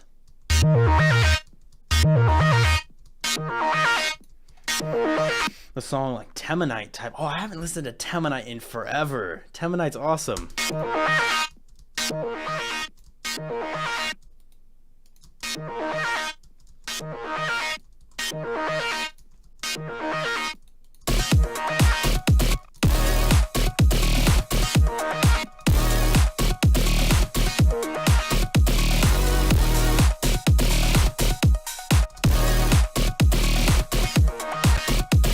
And that means I could create another little bass to go under it. A bass to go under it. Maybe that's a little more simple and understandable. A little bit of this. Maybe I'll take an analog, something like that.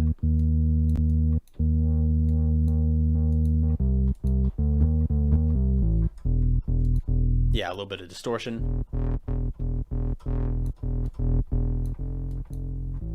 Just to layer under this particular lead. So I can copy it and paste it right here.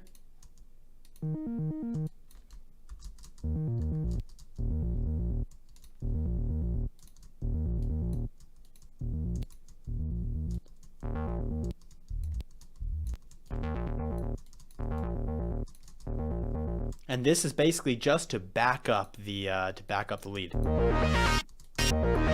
like that, bathing in bass.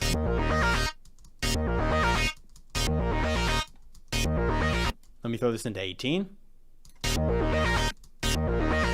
and what I will do is I will cut the sub.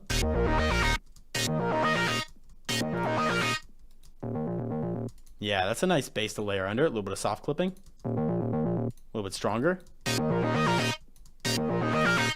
And now I will take the sub, which we already have. Where's the sub at? Here it is.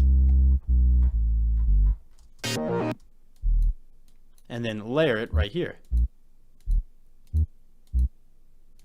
Oop.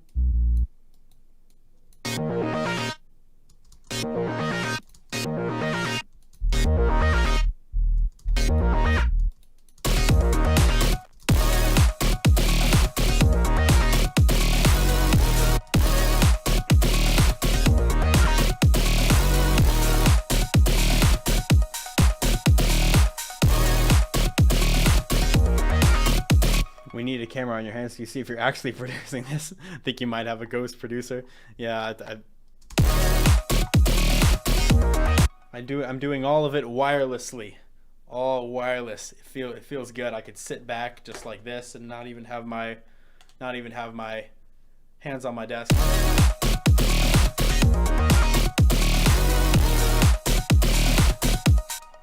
Anyway, let me take this right here and we can move this over to this spot. And we'll have to make some changes to this melody a little bit so it's a little more interesting. We'll have to integrate the melody a little bit more real quick.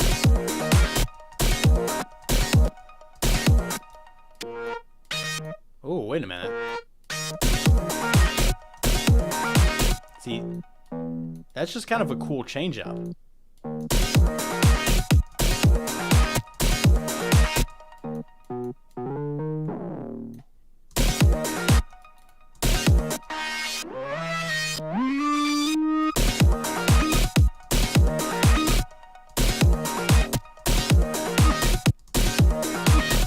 that's sick.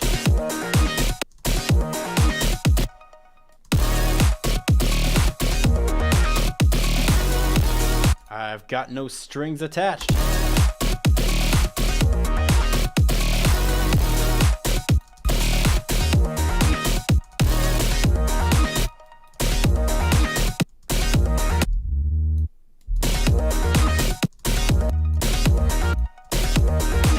Have to make sure this all lines up.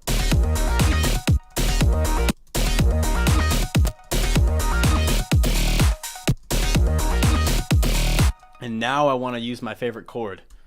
Where is it? It's this one. Or no?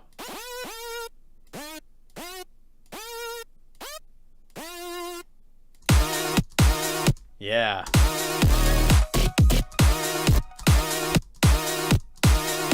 I love that.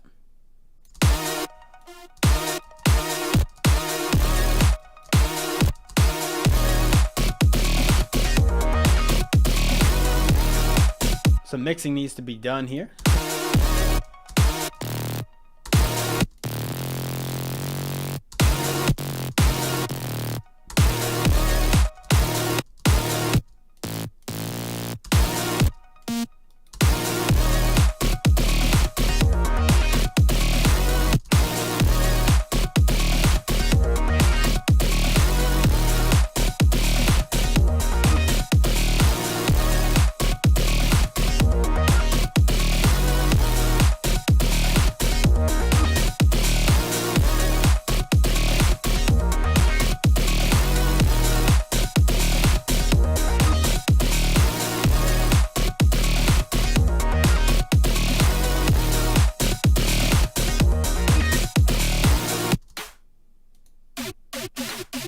Ooh.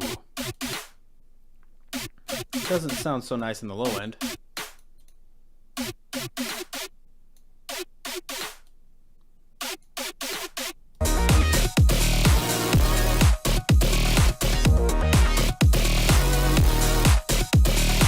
Let me run this a little bit through a Maximus.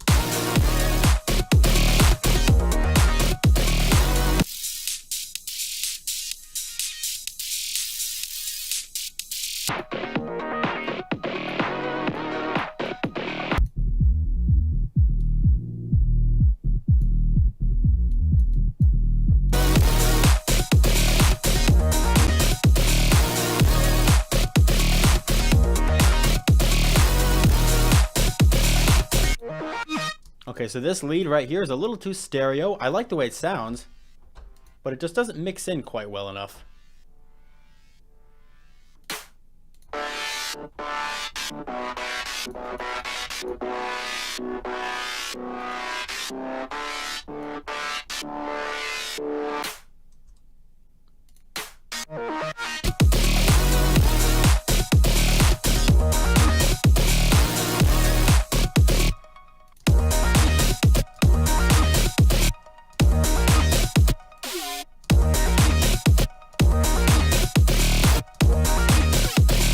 Ooh. Whoa. Why is that so cool?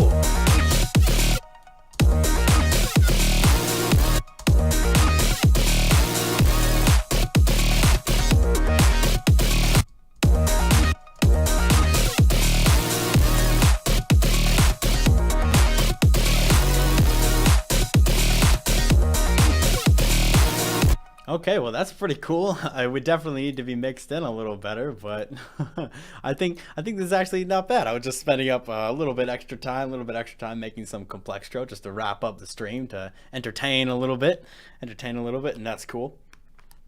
But how quickly did I throw this together? What, like 45 minutes? Something like that? I don't know, but that was cool. I'm probably going to end the stream here though. A little bit of producing just to wrap it up for a little bit of entertainment was not bad. Maybe that'll help the VOD do a little bit better.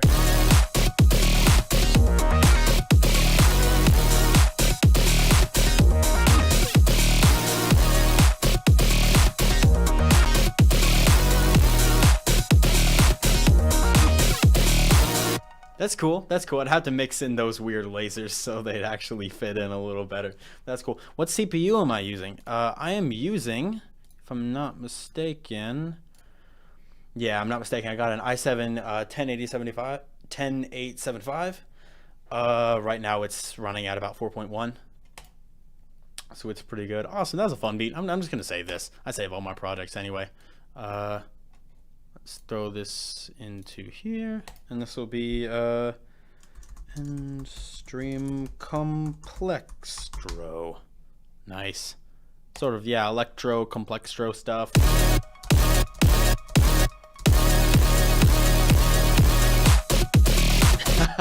Yeah, I started out like that. But you did have a good week. Yeah, you guys as well. Thank you guys for tuning into the live stream. I appreciate you sticking around. There was a lot of talking this stream. I know there wasn't quite as much producing, but I do a lot of producing all the time on stream. When's the next stream? Probably next Sunday. We like to stream on Sundays. It's fun to stream on Sundays. I enjoy it. It's good. And we'll have videos coming in between the weekdays as well. Those are gonna be popping back up, so be prepared for those. Thank you guys so much for watching. I appreciate it. You guys have a good Sunday, and I'll see you next week, or you'll catch me in a video this week. So happy producing.